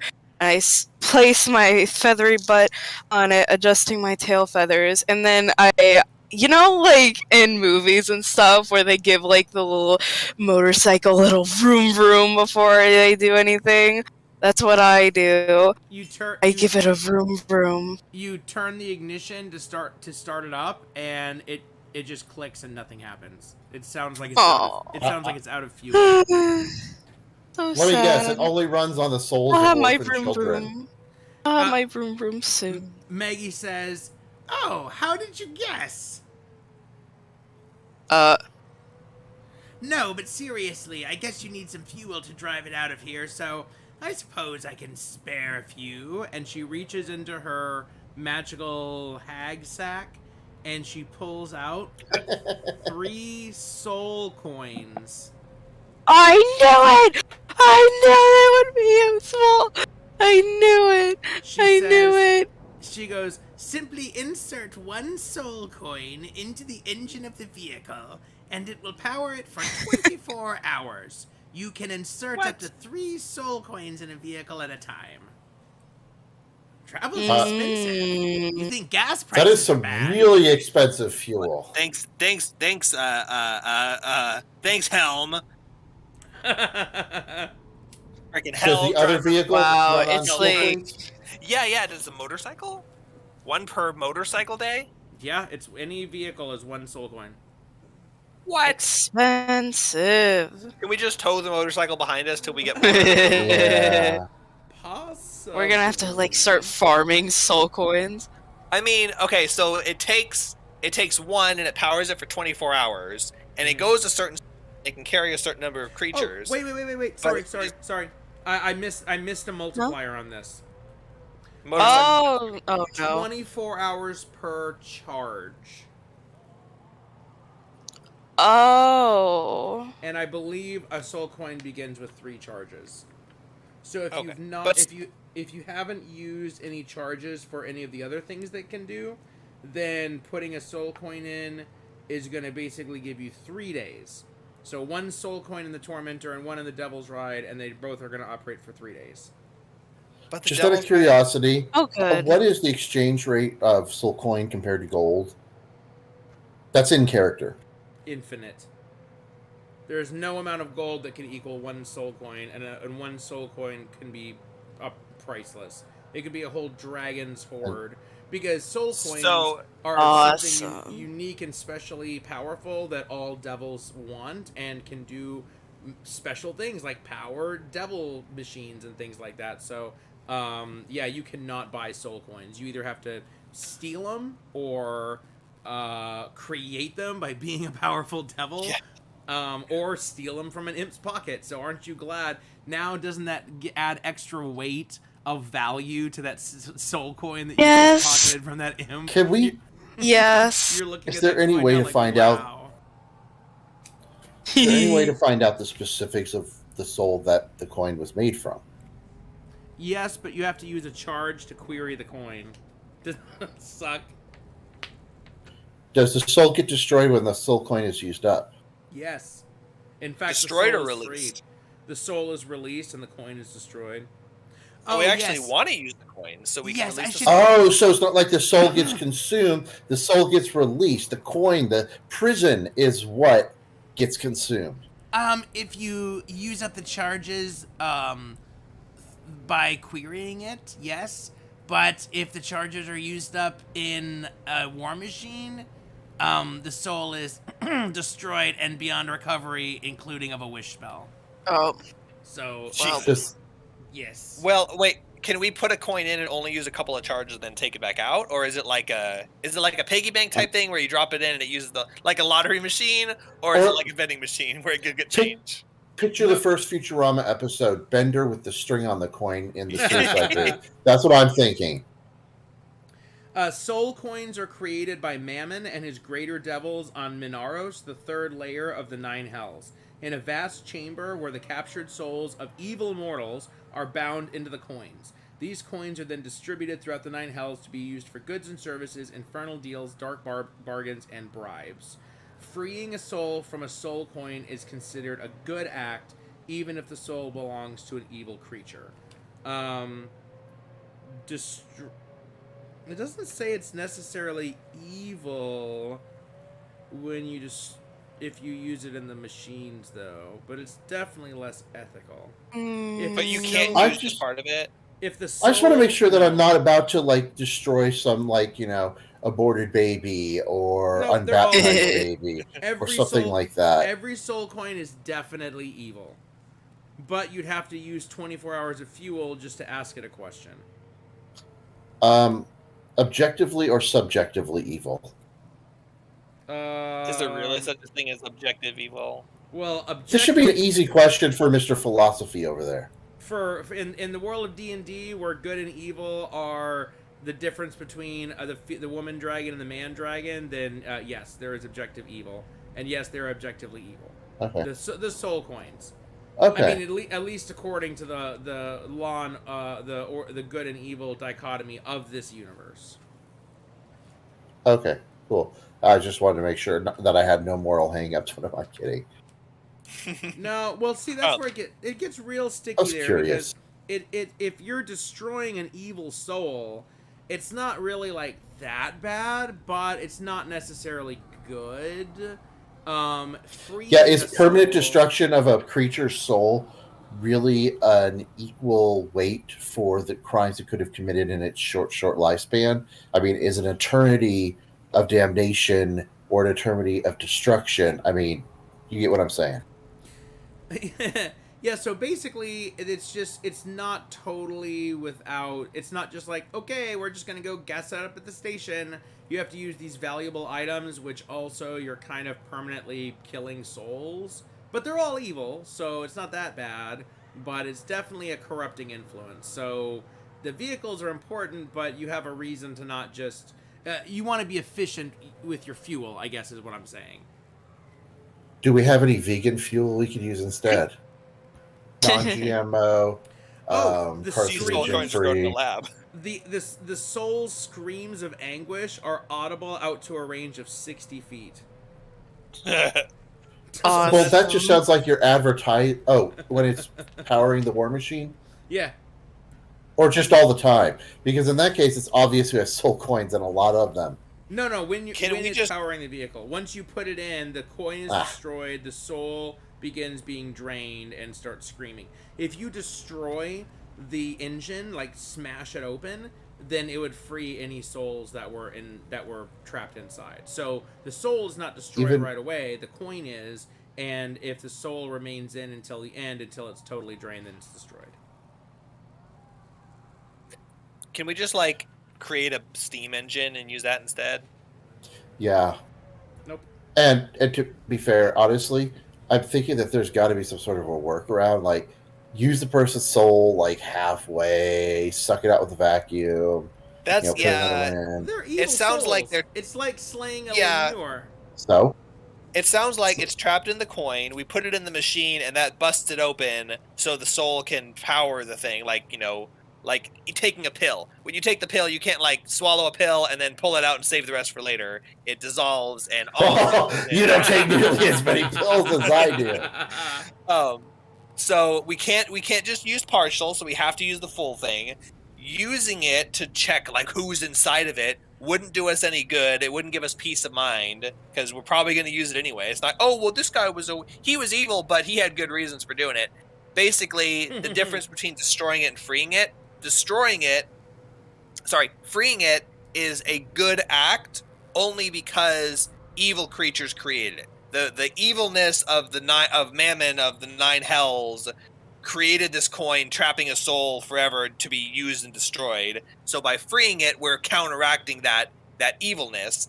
Using it doesn't necessarily, it's not evil because it's an evil creature, but we're not freeing it. We're not doing an objectively good act. So Yeah, it's not evil, but it's neutral, I guess. It's like killing an evil creature isn't evil. It's not evil to go slay a skeleton or a goblin or whatever. But if there's like an innocent child in a village and you go and murder them in their sleep, that's probably an evil act. So it's kind of like evil versus neutral, not evil versus good. Or it's good versus neutral, not evil versus good. Yeah. Sorry, the whole fact it was powered by this has like got so many questions running through my head now. So. Oh yeah, there's other you. campaigns where the parties have totally been like, oh well, we're not using infernal machines because our characters are good and don't want to do that. They have a problem with the morality of it. But again, you could be a good or an evil creature, so that's how you get to choose. But it'd be really cool if you guys used the awesome vehicles, and it would make your mission a lot easier. You know what? I'm going to say let's use them because the soul coins are effectively the same as oil. Because oil is effectively the souls of past dinosaurs. Yep. So, you know. Yeah. Oh, if you could free the dinosaurs from the oil, would you? Yeah. Oh, hell's yes! But the difference Holy is, shit! The 3 seconds I would live after I did that before it rips me to shreds, I'm assuming freeing it brings it back to life, would be worth it. Holy shit! But the difference is, in our world, burning oil for fuel is objectively evil. Yeah, true. But instead of destroying the soul in the coin, you're destroying everyone else. Yeah, slowly over time, you're destroying the world. Yeah. So okay, morally, Did you gas up your car this week? I think you figured out the moral solution here. Any moral quandaries my character once had are completely gone. Now, me as the player, I have no moral quandaries with anything. He kind of just does what they want. You're role-playing morality. I'm role-playing a character that's not evil. So now, here's one more question, although I think we pretty much decided we're just going to go with it. Oh, yeah. So, creating these coins, you said they're created in hell, like by Mammon. So what if you said you can't convert gold into soul coins. That's just, there's not a conversion rate. No but what one if would you trade went for them? Yeah, no one would. What if you give it anything? Yeah. What if you went to the material plane and somehow created a flow of evil souls and turned those into soul coins? Wouldn't there then be an exchange rate between how much gold it costs you to harvest these souls and how much soul coins you get? I mean, yes. Just out of curiosity. You're just talking about creating capitalism again. Yeah, I'm creating capitalism with souls. Well, we are in hell.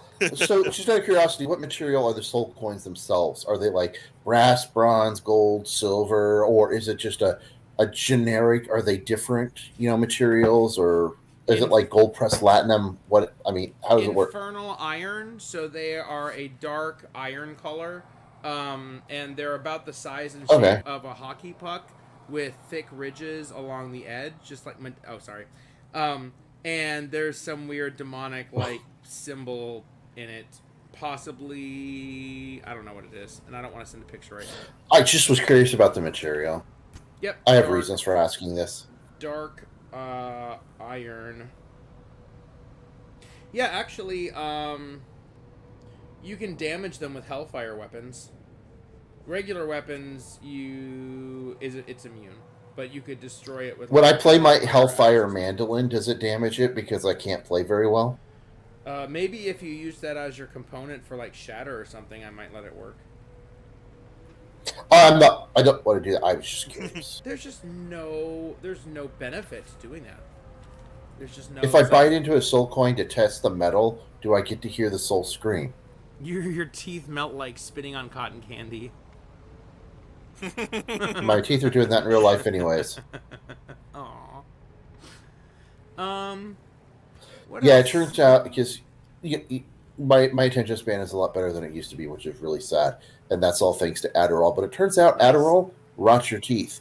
The whole reason that Oh. meth rots your teeth is not just a chemical hitting your teeth and it's dissolving it. It happens to do with dry mouth, which breeds a certain bacteria which rots your teeth.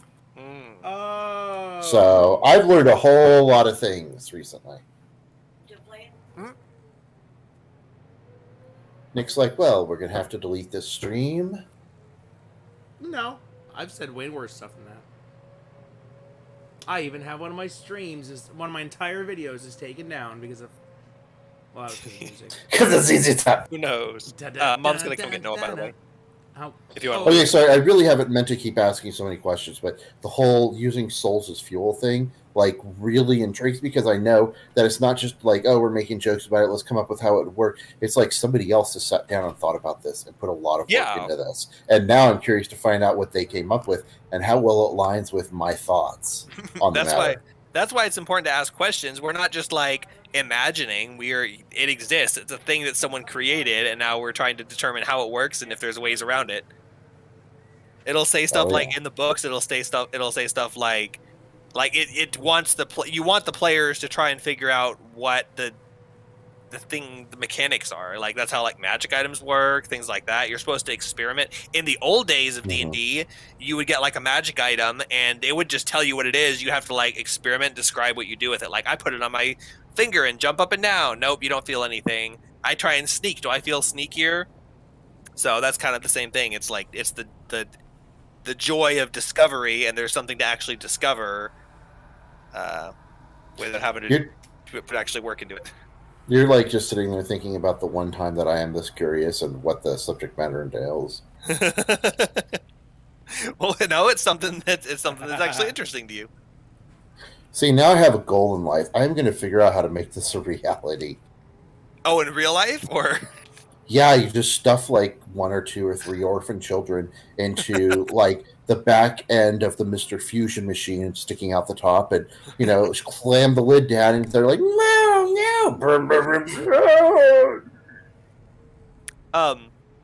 So I say, oh, thank you so much for this fuel. Do you think that this motorcycle could fit in the big machine anywhere? I don't think. I mean, I would hate to waste a soul coin on just a single person transporting. How many people does the big one fit? Oh, is 4 Nick media there? Is Nick creatures. back yet? All right, so the Tormentor has a cargo capacity of 500 pounds, and the Devil's Ride has a weight of 500 pounds. So, including 4 people riding on it, you could technically have it carry the Devil's Ride as cargo. But then we wouldn't have any room for other cargo. Dang. And I would hate to have to jettison that thing or leave other treasure behind if we ran out of soul coins. We can't just drag it behind with a tow strap. No, that's part of the weight. What? It's a 500 weight. Otherwise, it wouldn't work. Can I walk next to the other one? Big E tells you guys that he knows how to get to Bone Brambles and can lead you there, and that the distance fluctuates. But with these machines, he estimates that we can pretty much certainly get there within 3 charges. So you probably wouldn't. Who tells need us more that? Yeah. So he thinks that you can. Big E? Valrog. Sorry, the shield. Oh, okay. Okay, I thought that Sorry. was Big E. really off base. And I was like, okay, well, never mind. You can't trust my memory of what's going on or not anyways. He's just been there the whole time. No, he's That's like, Valrog goes, hey, I know where the Bone Brambles is. It's not too far. Just letting you know for your decision making that you could probably get there within 3 days. You could probably get there within 1 coin. So if you use one for the Devil's Ride, it wouldn't be like you'd be using 4 instead of 2. It's just 2 instead of 1. So But you still have soul. It's still it's still twice as much and actually doesn't benefit us at all because we have 4 creatures plus Lulu. You said Lulu can fly the same speed as the thing. Could she maintain that flight for the duration of the travel? Yeah. She'd probably need to. She could. She could? She could keep up with the vehicle, flying alongside of it. Yes. I mean, that just if it was like 1 coin fuels the motorcycle for 3 times as long or something, but the fact that it's literally just it's like buying a car and then you're like, oh, but now I want to buy an extra car that's $30,000 just for fun. You know, my fun car. Well, why don't you drive your other car though? That car works just fine. Yeah, but that was not as fun. Or it's just such a waste. You could think of it, or you could think of it like you're going into a battlefield, and would you rather all of you cram into one dune buggy, or one of you is on a motorcycle, which is slightly faster and can Me.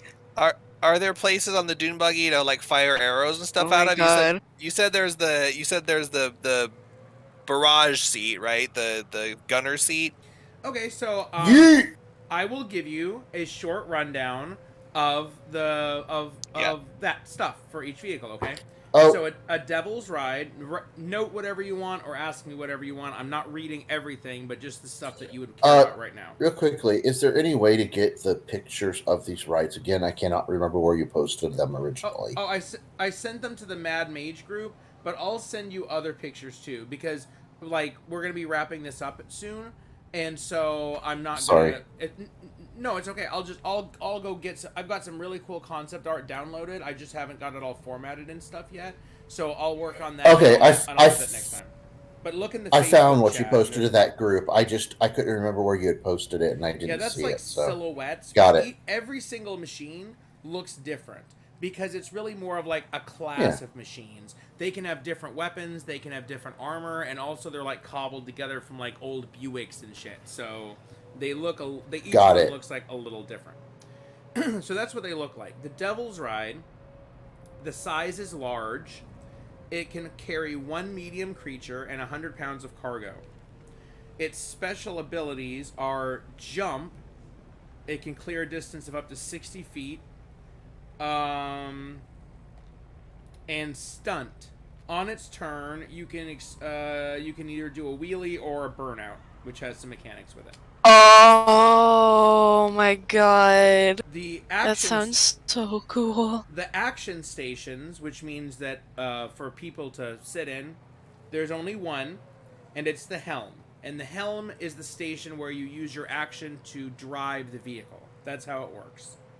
Also, the helm of the motorcycle grants half cover, which means an AC bonus to the rider. It also has a reaction of juke, where it can basically use its reaction to get advantage on a dexterity saving throw. So it's also the fastest vehicle. Its speed is 120 feet. So high dexterity and very, very fast, and it can like jump over stuff, and it's small enough that it could like drive on other vehicles, drive up ramps and shit. The Tormentor, the size is huge. It holds 4 people, 500 pounds of cargo. It has higher hit points, but lower armor class than the Devil's Ride because the Devil's Ride is more nimble. Its abilities are crushing wheels, which can deal damage to creatures that are medium or smaller by driving over them. Its weapon attacks are magical. It has a thing called raking scythes, which are apparently like scythe blades protruding from the wheels that you can do damage as you're driving alongside of them. It also can juke as a reaction. Its helm grants 3/4 cover, so you have a +5 AC bonus while you're driving this thing. And then it has 1 station for harpoon flinger, which grants half cover. So 1 driving station, 1 weapon station, 2 passenger seats. So 5 people total. You could bye Noah, I love you. I'll see you probably tomorrow. So that would be the benefit. If you had the Devil's Ride, then if you were to encounter something on the plains, you would basically have 2 things that can move instead of 1. Because at that point, it might be too late to be like, okay, now we're gonna go start up the Devil's Ride, and like monsters are barreling towards you or something. So that would be, but you could still all be together through what you talked about. So the question is, do you want to use the 2 soul coins now, so that you can drive both vehicles, or, and remember, it's 3 days of travel, and you don't know what's going to happen between those 2 places. Or you could do Jake's idea to strap the Devil's Ride as cargo onto the Tormentor, and then you would just all ride in it like normal. You'd still have the weapon, but then you'd only have one physical entity that you're in. I say, this is my personal opinion, but I'm not going to be writing it. It'd be totally up to Scree. I say that cutting our fuel literally in half to have a cool little motorcycle that zips around is not worth it, but having another target, because enemies are going to be able to just like, you know, if we do get into a fight, it's not just like, oh, well, we've got all of our party members. It's more like we've got 2 vehicles, so having one vehicle that's more mobile and having like 2 different targets and hit points. I'm assuming they have hit points themselves, right? Yes, I won't give you all the mechanics now, but they have hit points and armor class, and they have mechanics like they have to take a minimum amount of damage before they actually take damage.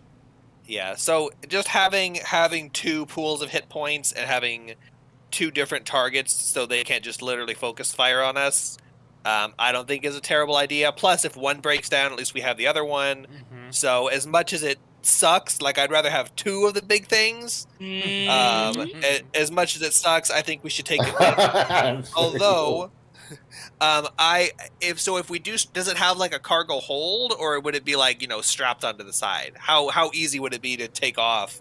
Because you said, oh, if you get into a fight, you can't. Yeah, if we get like attacked on the road, but would we have time to take it off at some point? It doesn't really get into that, but I would say without any extra whatever, you could just store stuff as cargo. The main thing is, and I would say like it takes an action to get something out. So if you wanted to like, you know, take the Devil's Ride off the Tormentor, it would take like an action to take it out, and then a bonus action to start up the Devil's Ride, I think. I don't think it takes an action to put a coin in. Does it? Oh yeah, insert a soul coin is a bonus action. Starting the machine is a bonus action. Inserting a soul coin is a bonus action. So it would just 2 rounds. An action to pull it down, a bonus action to turn it on. Yeah. Another bonus action to insert the coin, or vice versa. It would kind of be like a shield situation. If you're like, oh, I want to take my shield off during battle, so I have 2 weapons for something else, and then it's like so you use an action to like take off your shield. So I would. And you said there's only one position on it.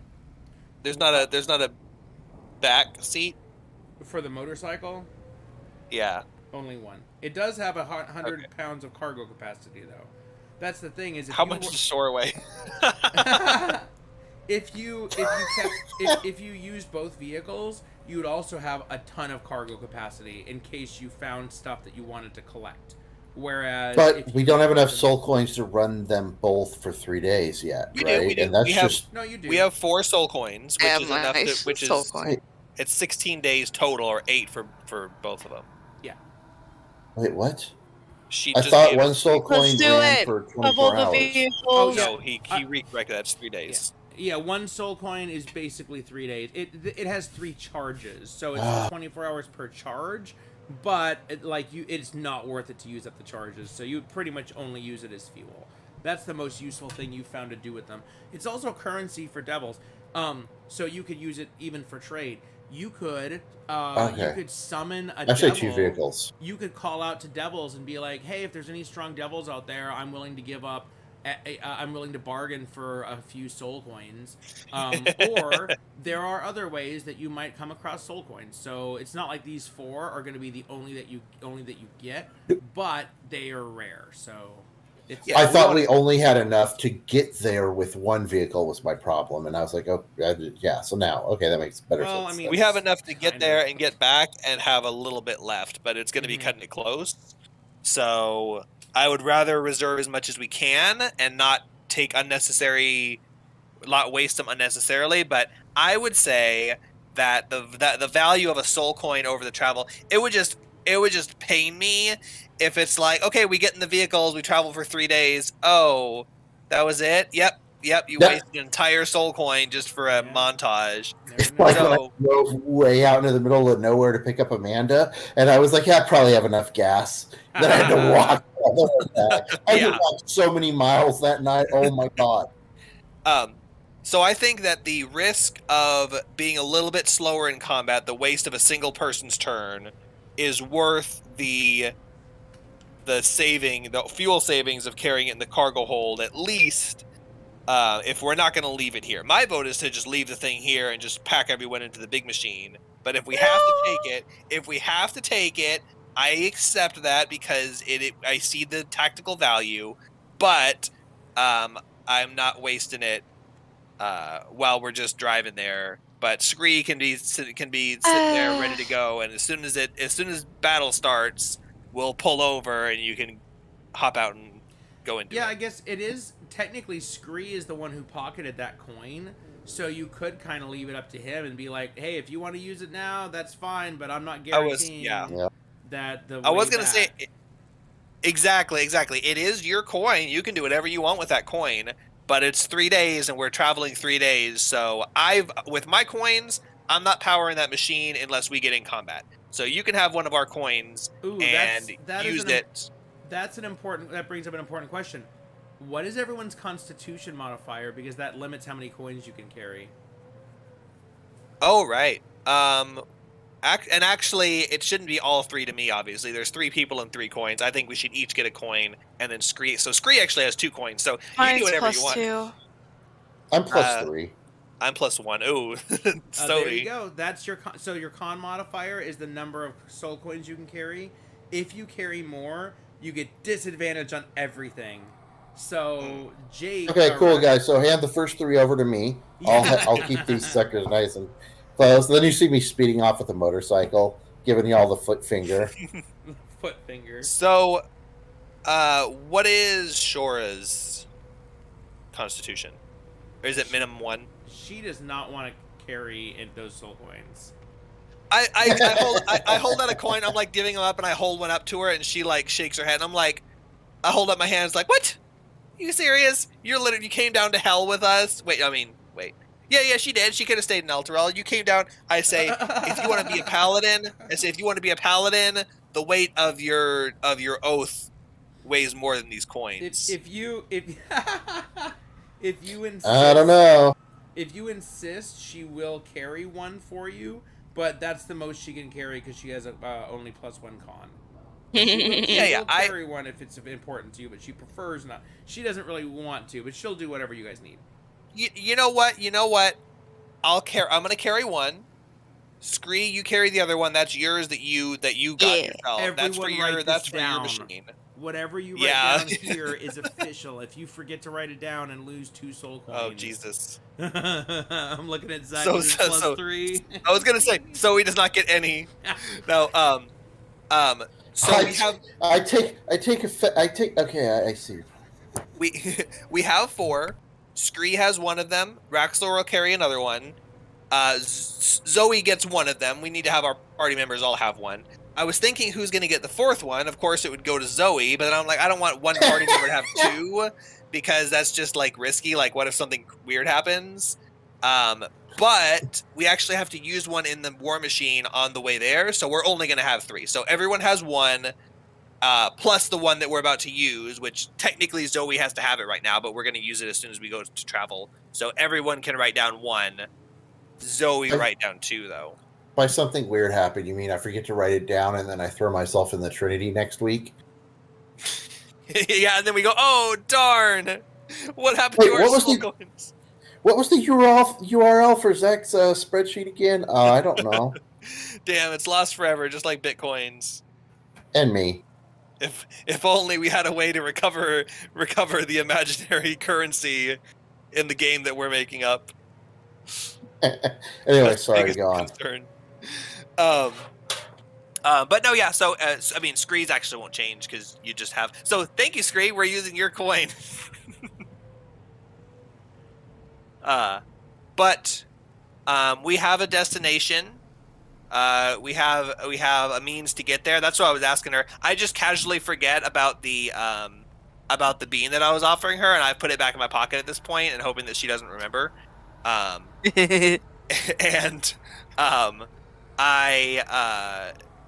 we need to take a rest, obviously, before we leave. It's nighttime or whatever nighttime in hell is. And then after we're rested up, I guess we go to the bone bog, right? Bones, bones, bones, bones. Okay, Bone. so before you guys go to rest for the night, she offers you a couple of other things to help you on your journey because you guys just made her so happy. Each character gets 2 weeks worth of rations. So everyone update your ration number and add. Shit, it says 2 weeks. It doesn't say 10 days. Weeks don't exist in D&D. So is it 14? Did they mean 10 days? It says 2 weeks. It doesn't say 10 days. So I'm going to say you each get 14 rations. It's Fortnite. Cool. Fortnite, haha, funny. She also offers you a silvered weapon, and she asks you what weapon you would like. Ooh. Does anyone not have a magic weapon or a silver weapon? I don't even know if I have a weapon. I have a magic longbow and silver, just a normal short sword. So I'm fine. I have a dagger, a great club, and a crossbow light, apparently. Well, you're a caster, so you don't really use one, but if we came across a creature that was somehow magic immune, it wouldn't hurt to have one. I've already got a magic hammer. We've already got that giant magic sword. We don't really need a silver weapon. Can we get, like, arrows or something? Do we need arrows? Does anyone... Shore doesn't have magic arrows, does she? She does not. Can we get... I really think, because that's how magic bows work, I think if the bow is silver, that counts. I don't think you have to get silvered arrows. I think it can be either. No, silvered arrows are a thing. Magic bows turn their shots magical. Silvered bows aren't. They can't imbue the arrows with silver. It's the silver striking the enemy. The arrows have to be silver. When you silver a weapon, you can either silver one weapon or I think it's 10 arrows. So we need to silver. I think it's a quiver's worth of arrows. Silvering. Okay. Arrows. That makes sense. So that's a single weapon or 10 pieces of ammo. 10. So yeah, let's get 10 silvered arrows for Shora because she's the only one left that needs anything. Awesome. So I'll type that down for her.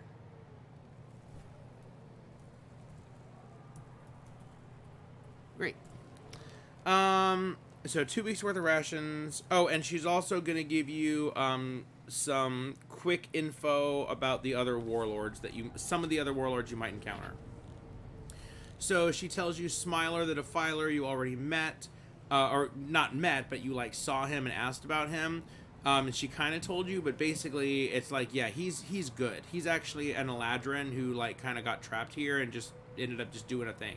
So, and he just lost his whole band, and he's all by himself, and he seems like he's got some kind of a plan he's cooking up to try to get one of the other warlords on his side. So, he's actually someone who might be able to help you.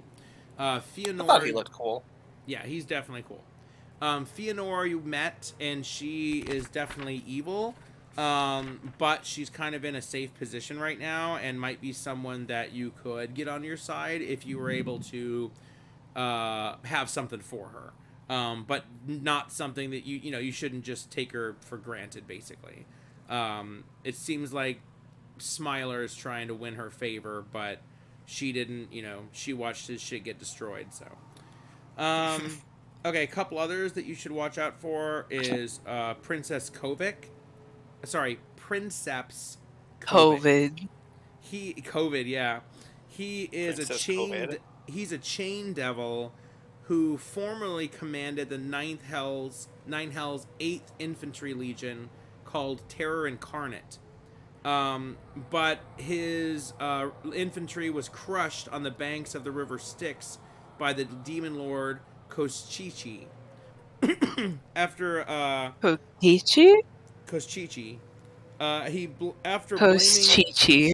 blaming its superiors for the defeat, Princess Kovacs gathered the surviving members of its legion and formed the Eighth Remnant, a marauding gang of devils no longer beholden to the infernal hierarchy.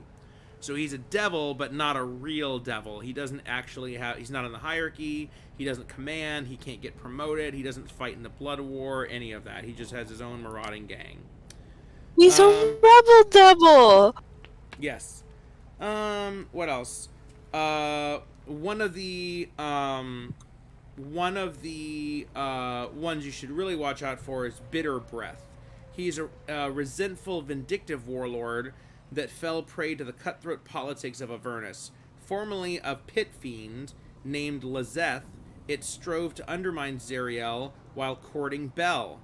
Shortly after claiming rulership of Avernus, Zariel demoted Lizeth to a horned devil. And then Lizeth got all butthurt and did a gang instead. So, Bitter Breath is super bitter. And he hates Zariel. Yeah, and he was actually... He got demoted by Zariel because he was trying to help Bel, like, overthrow her, and she found out and didn't like that. See, I told you you don't want to try and help Bel overthrow Zariel. She doesn't tolerate that shit. I mean, or, you know, you could talk... If you talk to Bitter Breath and you get him kind of, like, friendly with you to the point where you can ask questions, maybe he can give you info and you can figure out what went so wrong.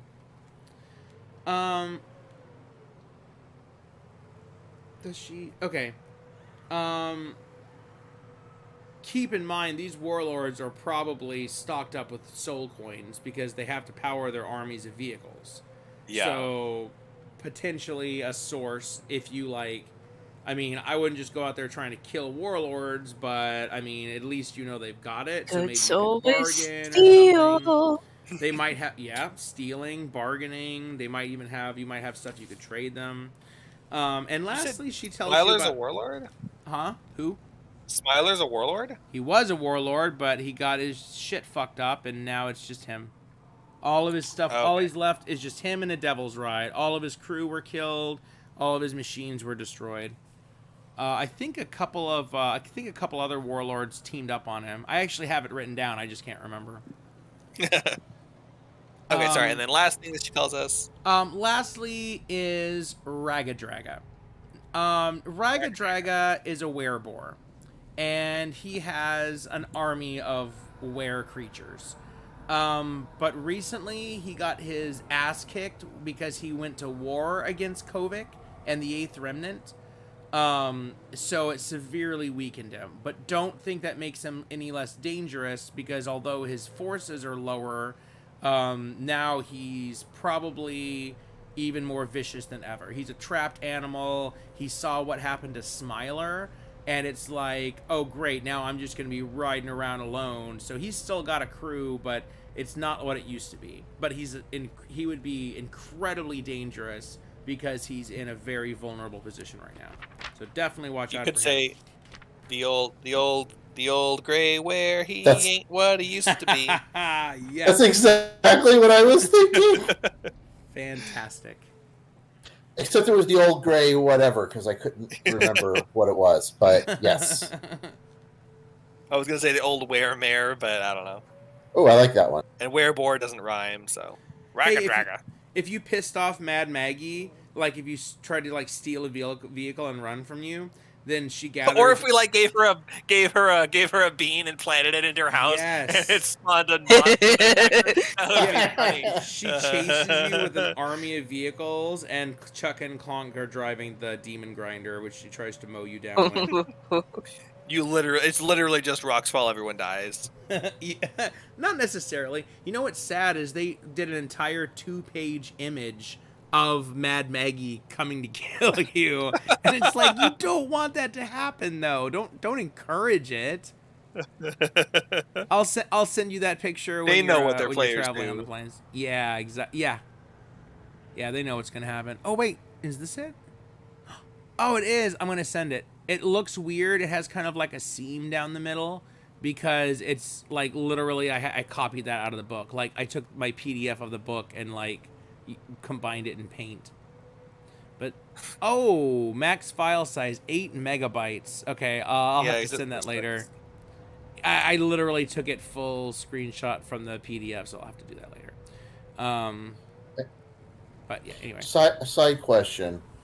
You did get my Mr. Fusion joke earlier, right? Oh yeah, Back to the Future. Just making sure, because then I thought, okay, maybe I was misremembering it. Yeah. When they go to the future and get the garbage fuel thing. Yep. Because a banana peel, half a beer can, and I don't know, spit is going to get you to the future. That would be really useful if you guys could find a Mr. Fusion attachment. You know what's so cute is that 30 something years ago, they thought that at 7 years ago from our past, we would just have fusion gas tanks like on our cars and we'd fly everywhere.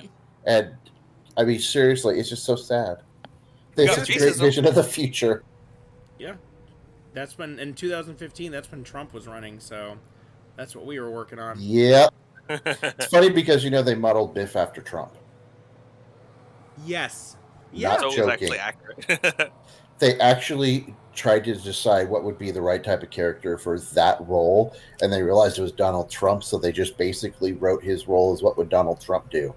And he still wasn't as evil or crazy as Yep. Donald Trump in his He 4 wasn't. years. If only they had the Simpsons writers. Anyway, sorry. Back to the game.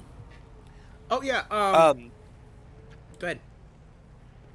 I was just gonna say. So you listed all the people, and some of them have little interactions with each other. Who's Koschiki? Giant demon lord monster, and your god told you to kill him if you see him.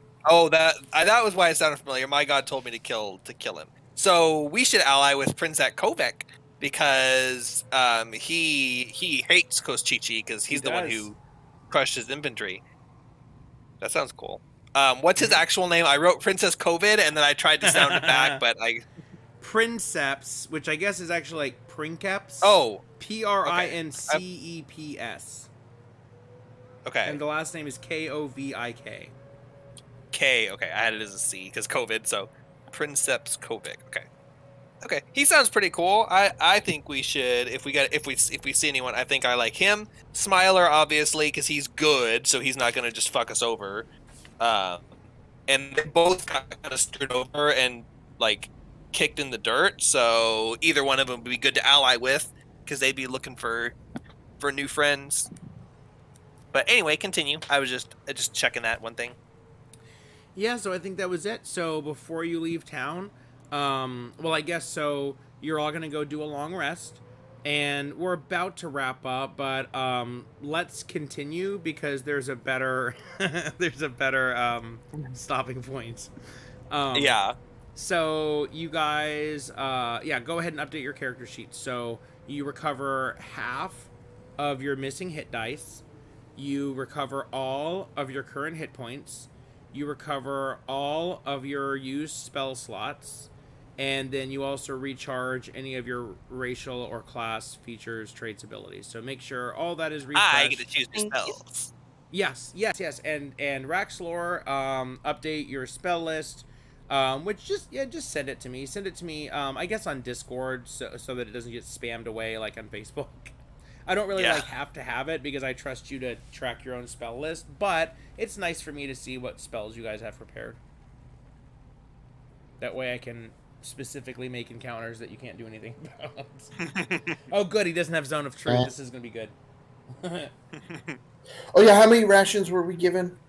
You each get 14, so update your number.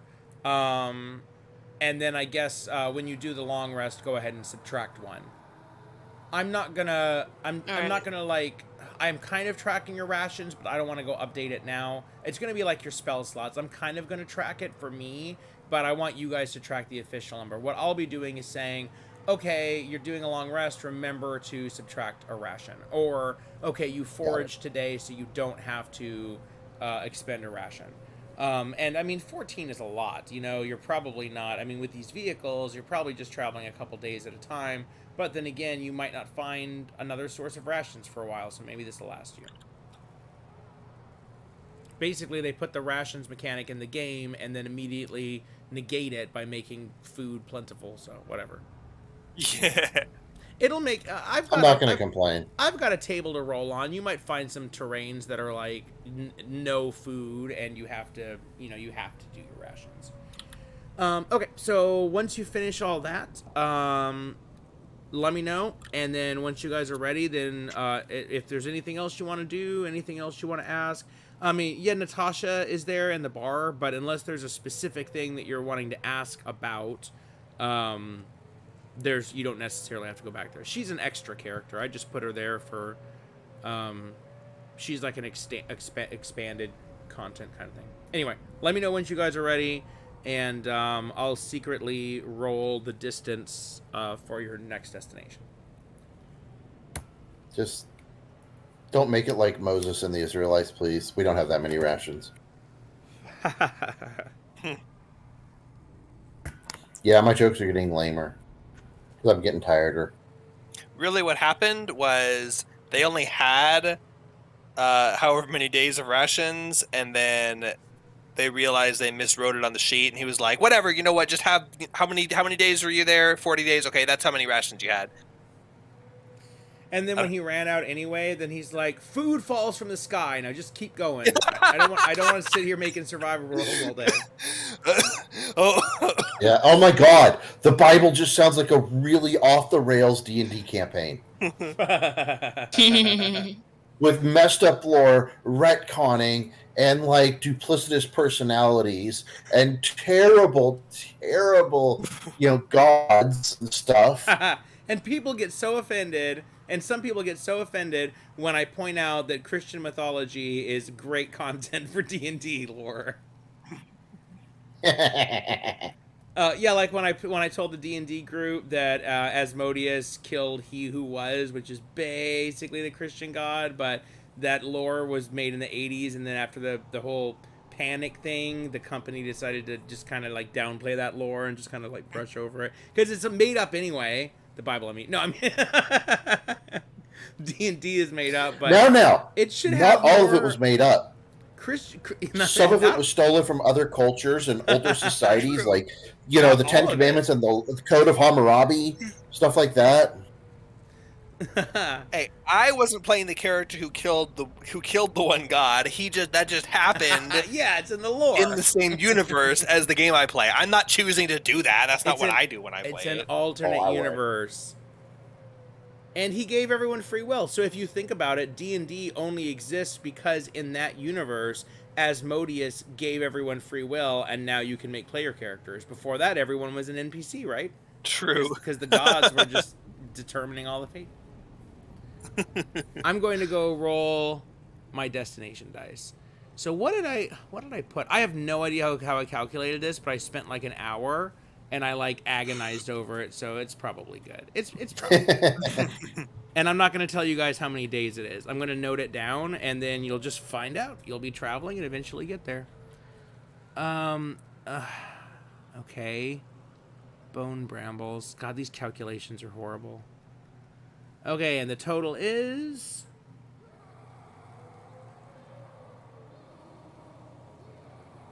Well, that doesn't tell me anything. Okay, and the total is something that you don't know, so I don't have to tell you if I have to tell you it.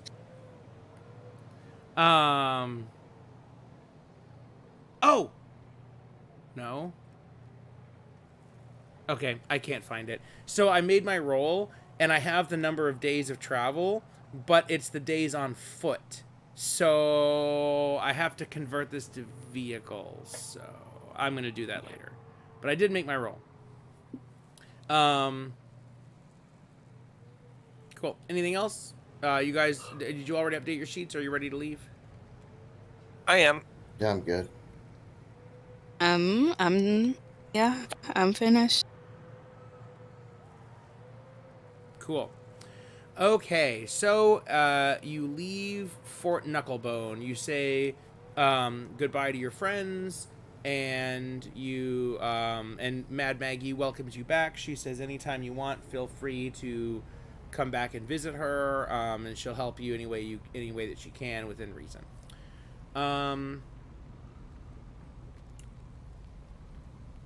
Okay. You walk to the gate of the fort, and the gate opens, and Raxlor, Scree, Shora, Zoe, and Lulu leave the fort. The gate closes behind you, and Valrog points you in a direction and tells you where to go. And he says I can't tell you for sure how long it's going to take to get there, but I can lead you in what is essentially a straight line and the fastest route possible. So, going to the Bone Brambles, huh? To see another Yep. Yeah, hag? man. Yeah. Yep. Worked out well for us the first time. Did it though? I don't really want to go deal with another hag. Like, doesn't that seem kind of lame? Like, we literally just did that. Like, don't you want to do something else? What would you suggest? Well, anyone with a 20 intelligence check knows that the wizard Mordenkainen travels here sometimes. I could take you to the location his tower is, if he's here. He's not always here, but if he's here, his tower is here too. I could lead you to there instead if you want to talk to him. Well, why didn't you say something? I did just now. I'm not gonna talk about it with the freaking hag in there. Alright. Well, how far away is that Fair enough. place? Well, actually, it's a little bit closer than the Bone Brambles. We might save like a whole day even. Oh? I don't know about, time is fluid here, but it's definitely closer. Not by like a lot, but a little bit. Well, Like a moderate amount closer. so here's the thing. I do like Mad Maggie's option. We kind of had our goal set, but Mordenkainen's a pretty cool guy. So if he's here, it'd be really nice to get some advice from him.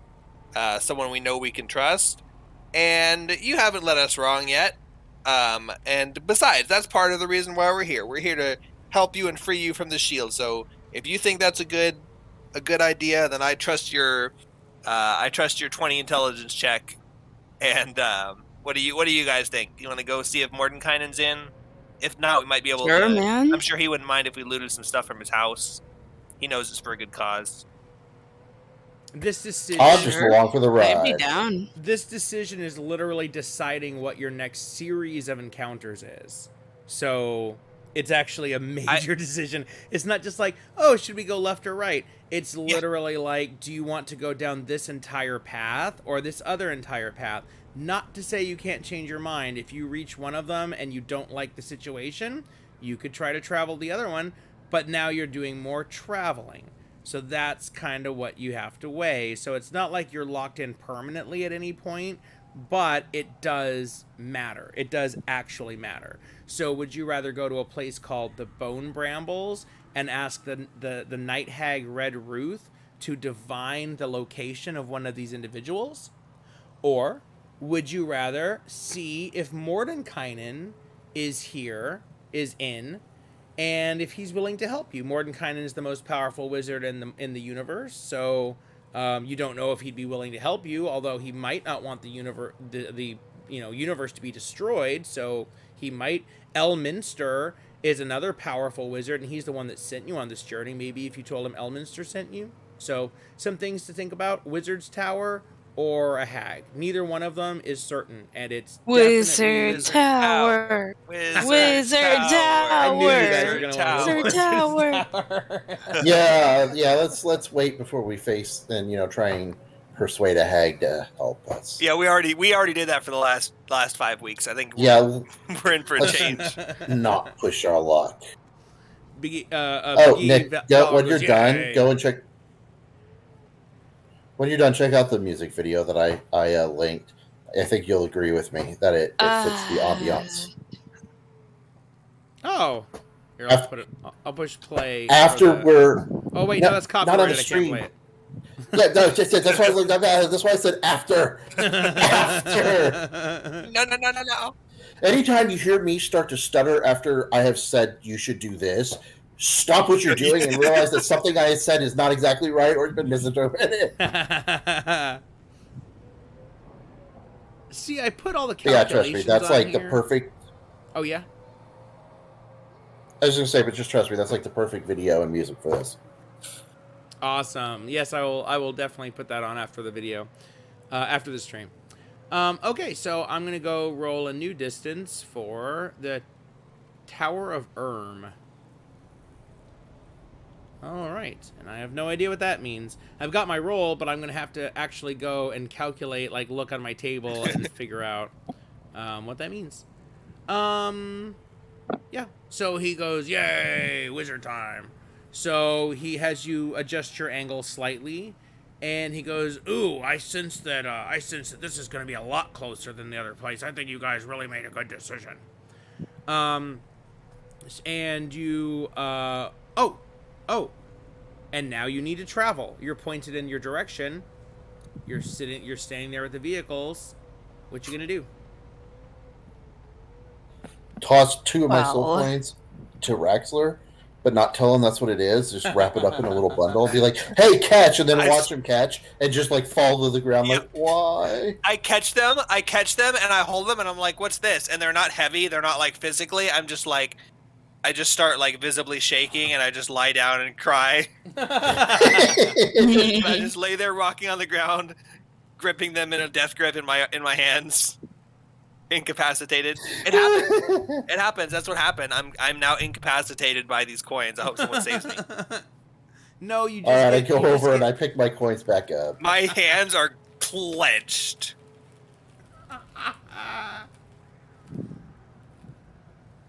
All it does is give you disadvantage on attack and saving ability throws. Yeah, so anything else is totally psychosomatic. It's in your head. And then I grab Scree's soul coin and I drop it on his, I like shove it down the back of his shirt. Hey, I drop the mental coins illness is and real illness. Yes. I drop the coins and stand up and yike, and the one drops out of my shirt, and then I'm like, why are you guys laying on the ground? That's kind of weird. I dust myself off, and I pick up my coin, which I also had because I was gonna be putting it in the machine, and I put it in my pocket, and I go, so which one of you was gonna fuel that machine? Zoe, you had the extra coin, right? We should probably use yours. We each have one. Yeah, but I feel so rich right now. This is like infinite times 2 amount of gold. Yeah, infinite. Yeah, but it's a small infinity. It's one step up from a small infinity.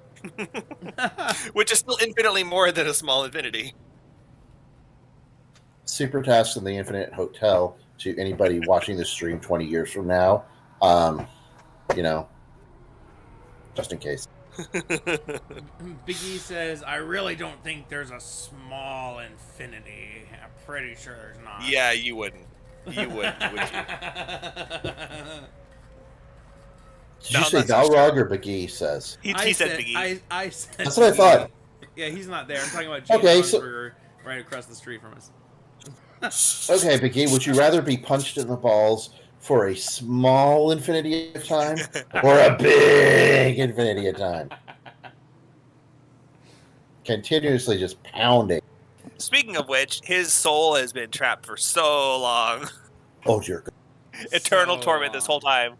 Hey, that was all the Yinogu thing. That all stems back to Yinogu with the book and all that. That was the episode where Bigie's soul got trapped. Because his character, Bigie, quit the game at that point, and Travis was playing, and we tried to save his soul and blah blah blah, and that was what started this whole chain of events. That's why we're in Avernus right now. And that was like a year before.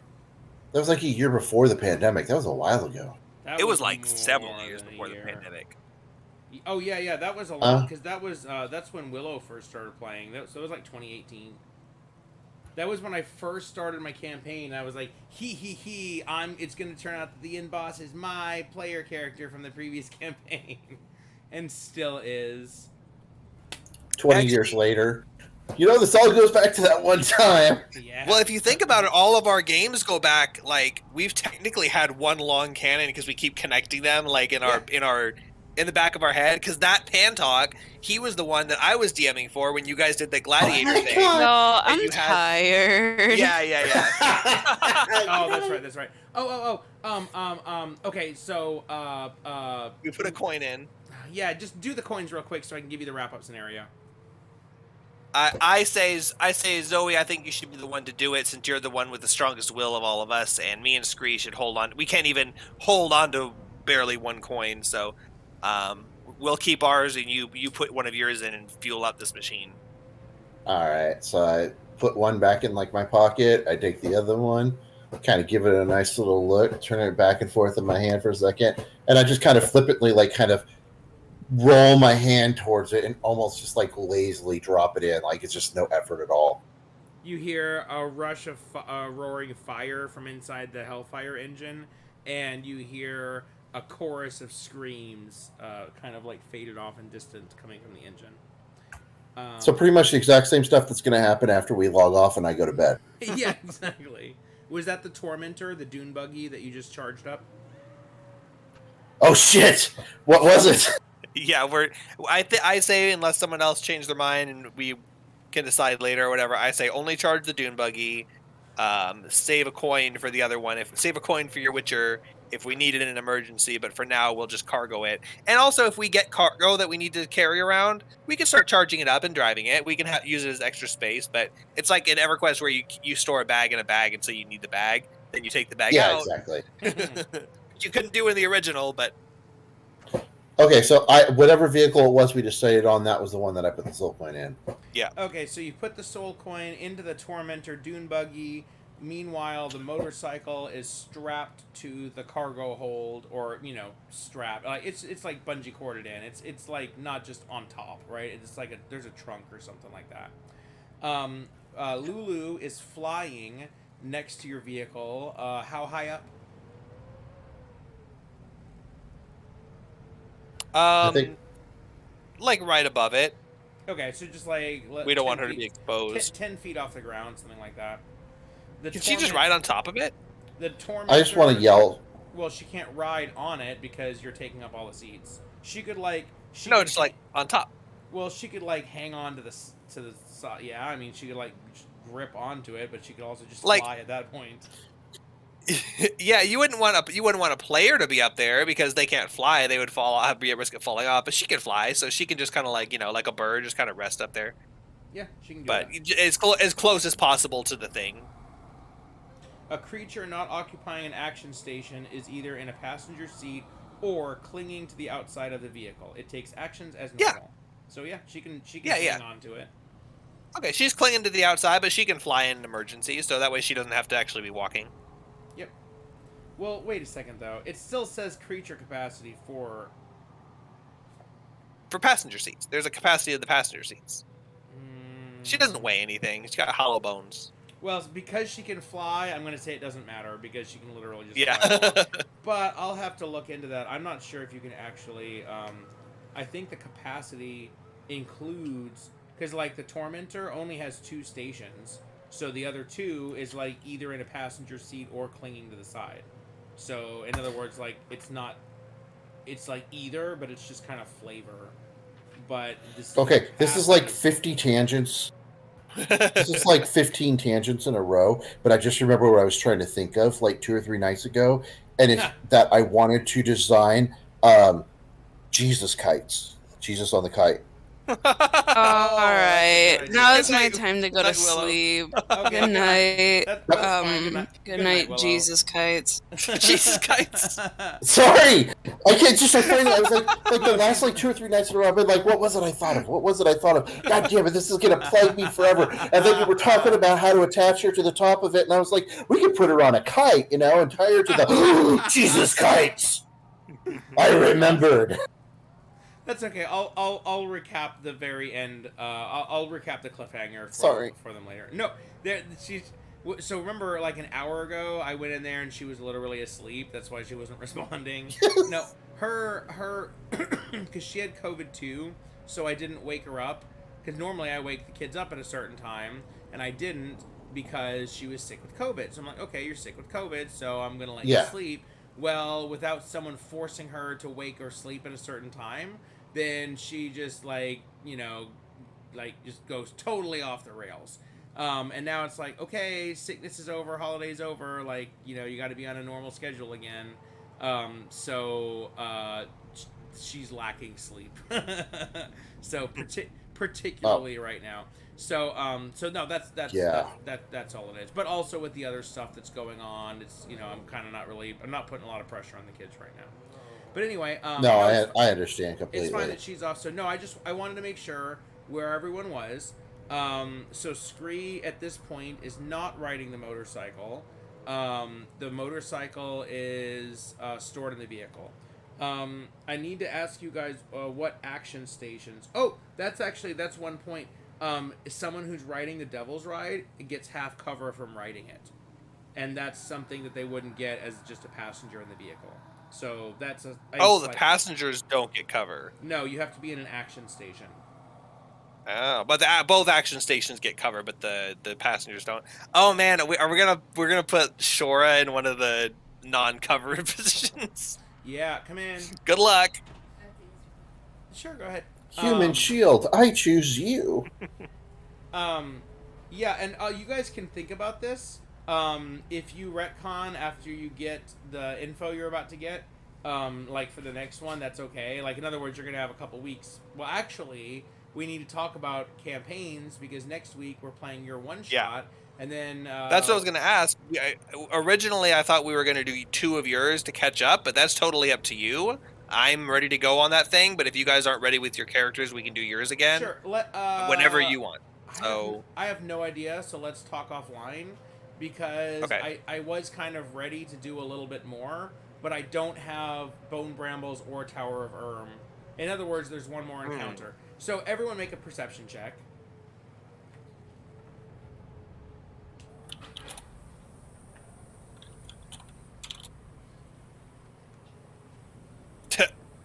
Seven. Does anybody else find it ironic that the skill or stat or thing I have the hardest to find is always my perception? I could never freaking find it, and I think it's just totally psychological. But I have gone through. There it is. Finally. Roll a perception to locate. Oh, and look, it doesn't matter. I got a 6.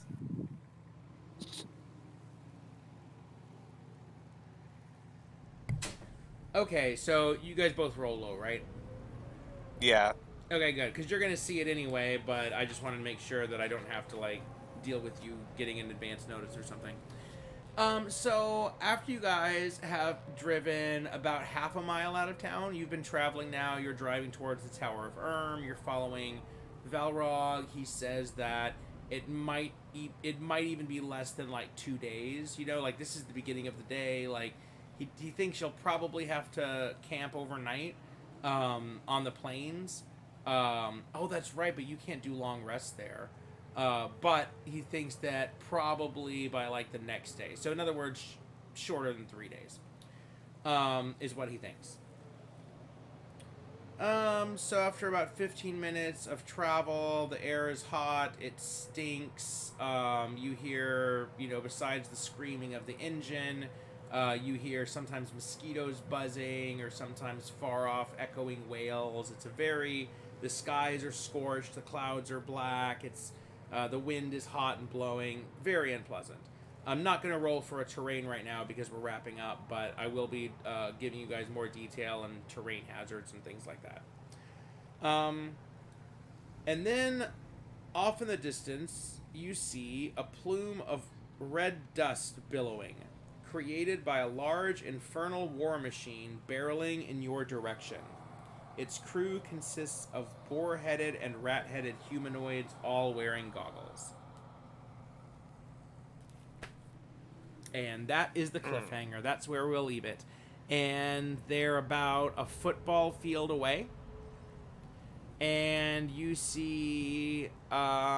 make a perception check and see another perception check now that you see that the vehicle's there, and see if you can notice any other details other than what I told you. Just Jake, right? Oh, either one of you, because you're close enough now. So that was just like to see it off in the distance. Now it's at the point where it's barreling towards you. It's still a couple hundred feet away, Okay. so it's not like right up on you, but it's at the point where you're going to have to make a decision. Do you run? Do you go towards it? Do you stop? How are you interacting with it? But it is full speed, just blasting towards you. So make, each of you make another perception check and see if you can notice any last details. And then we'll end. 15. Nice. 18. Oh, nice. Okay. With that info, you get the most important information. So you can see the crew. Hold on, I'll tell you what the crew is, numbers wise. Besides the werebore that's driving it, you see 2 other werebores and 2 were-rats. You can tell by their features that they're boars or rats. And with the information you got already, you know that it's a were situation. There's actually no moon in Avernus. Draga. Seems like it is. I The machine that they're driving, you can tell, especially by the fact that there's 6 of them riding on it, that it's a demon grinder. Wait, there's 6 of them riding on it? Yes. So it definitely has more than 4 capacity. Yep. Wait, Demon Grinder. Sorry. That's Demon not Grinder. the one we have. And What's the it's- one we have called? You have the Tormentor, the 4-man. Got it, okay. But this is the big boy. This is the one that Mad Maggie did not want to give up. We could kill some of them and then be like, hey, do you guys want to trade, since you guys don't really need such a big vehicle? If we kill them, we might be able to use that vehicle too, and they might have more soul coins on them. True. Oh my god, by the time we get there, we're going to have like an army of 600 vehicles and demons and devils and people and poor soul coins stuffed into toy bodies and stuff, just all fighting on our side. It'll be like, how did we get this derailed? So I know Oh, we're wrapping up. It Just sounds. wait. Oh, go Just ahead. wait until you start learning about vehicle breakdowns and mishaps. Oh god, yeah. And as far as the army Just like goes, RL, I'll call my wife. that's actually not a bad idea because, like, okay, you're not necessarily going to try and go to war with Zariel and kill her. However, you will be in level 13 battles where you're literally trying to kill demon lords. And some demon lords, like Baphomet, I'm pretty sure he can summon an army of undead or something like that. Yinogu tends to have armies of gnolls, so you're probably going to actually be doing an army battle at the end. So that's actually exactly what you want to do, because if you befriend a warlord, then maybe their army is joining you at the end. This guy, however, the last thing you notice with your perception roll, and sorry, Jake, then you can continue because I actually interrupted you. One thing you do notice is you notice him pour some sort of a flask into the engine, and you see this explosion of fire as it just barrels towards you even faster. So, I mean, there's not really a whole lot of negotiation going on if they're literally charging it as in super boosting, but we could like focus fire down their machine, and then once the machine is down, then we could like negotiate with them, be like, hey, you guys put up a good fight. I've heard of you. You're Ragged Dragon the Werebore, and I've heard that you were disgraced by the army of the Eighth. How does that sound? How would you like to go to war against them and join us? And then, like, make friends with them or something. I don't know. But, I mean, obviously killing them. If any of their damage dealing guys, we can kill them, but we need to use our knowledge to our advantage and not just start blasting. So I started blasting. And yet you won't watch Sunday. Yep, that's pretty much me. Wait, seriously? I've seen it, but I've never watched an episode. Oh, I know the look memes. at you. Can I offer you an egg in these trying times? But that's like memes are stupid though. Like, it's not like, it's funny because it's like, oh, I know that show, but the show itself is actually good. Like, I'm gonna tell, like, it's not funny to say an egg in this trying time. It's just funny because in the show, Frank will just randomly be going on about eggs, and it's like, what is it about eggs? And they don't really talk, they never answer it. It's just like he just really likes eggs, and it's just always, what about this? What about an egg? Here, look, I invented this. It's a stress ball. You squeeze it and you keep it on your desk at work. And then he squeezes it and it breaks because it's an egg, and now he's got raw egg all over. And he's like, God damn it, this is an egg. And Frank goes, it's a jumping off point, and it's never explained beyond that. I'm wrong. I did actually watch Nightman. That episode. So I have seen an episode of it. That's the worst one to watch because it's literally just a musical and it's all memes of the characters. Just watch the welfare episode in season 2. Just watch Dennis and Dee go on welfare, season 2. You don't have to know any character backstories or development, and it has the funniest joke in the series. That's back when they used to say the R word. They decided not to do that anymore because it's not cool. Back then they did. I might, but yeah. Anyway, I don't even remember the joke that I made originally. It was one of the two. Started blasting. So, of course, we got to start blasting because they're coming at us. They're coming right for us. But it wouldn't hurt to all the other devils and stuff that we just let's kill them. We got to negotiate. We got to make friends here. So we've got information on them. They don't know us at all. They don't know anything about us. But we got knowledge on them, so maybe that by itself could be a benefit. We're like, we've heard of you. Oh, you've heard of me? Yeah, sounds like you get your ass kicked. Oh, rabble. I've got negative wisdom and negative int modifiers, so I'll let you come up with the plan and then when we get up there and you start to talk, then I'm going to come in blasted.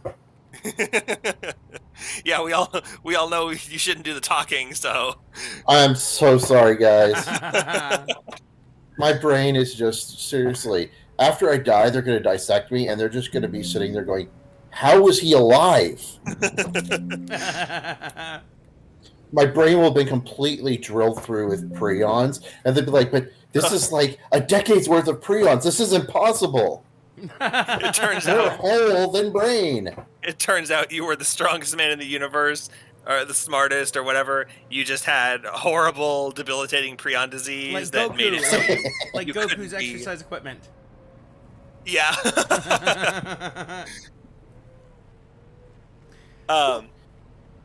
Yep. So you guys got some things to think about. So you got, here, I put it on the stream. I'll just send it over. He's far away, but I'll send you a picture of him. And this actually is from the book.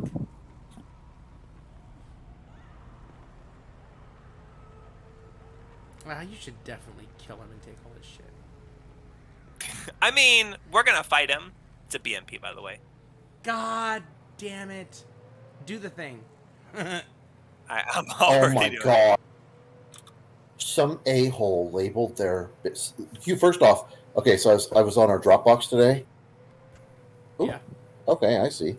I was going through Dropbox today I'm looking going to go for... and end the stream since we're done talking about D&D stuff. So, in our next episode, what will happen with Raga Draga? Will our friends finally drive the fucking cool motorcycle that I couldn't wait to see them drive? Find out next time on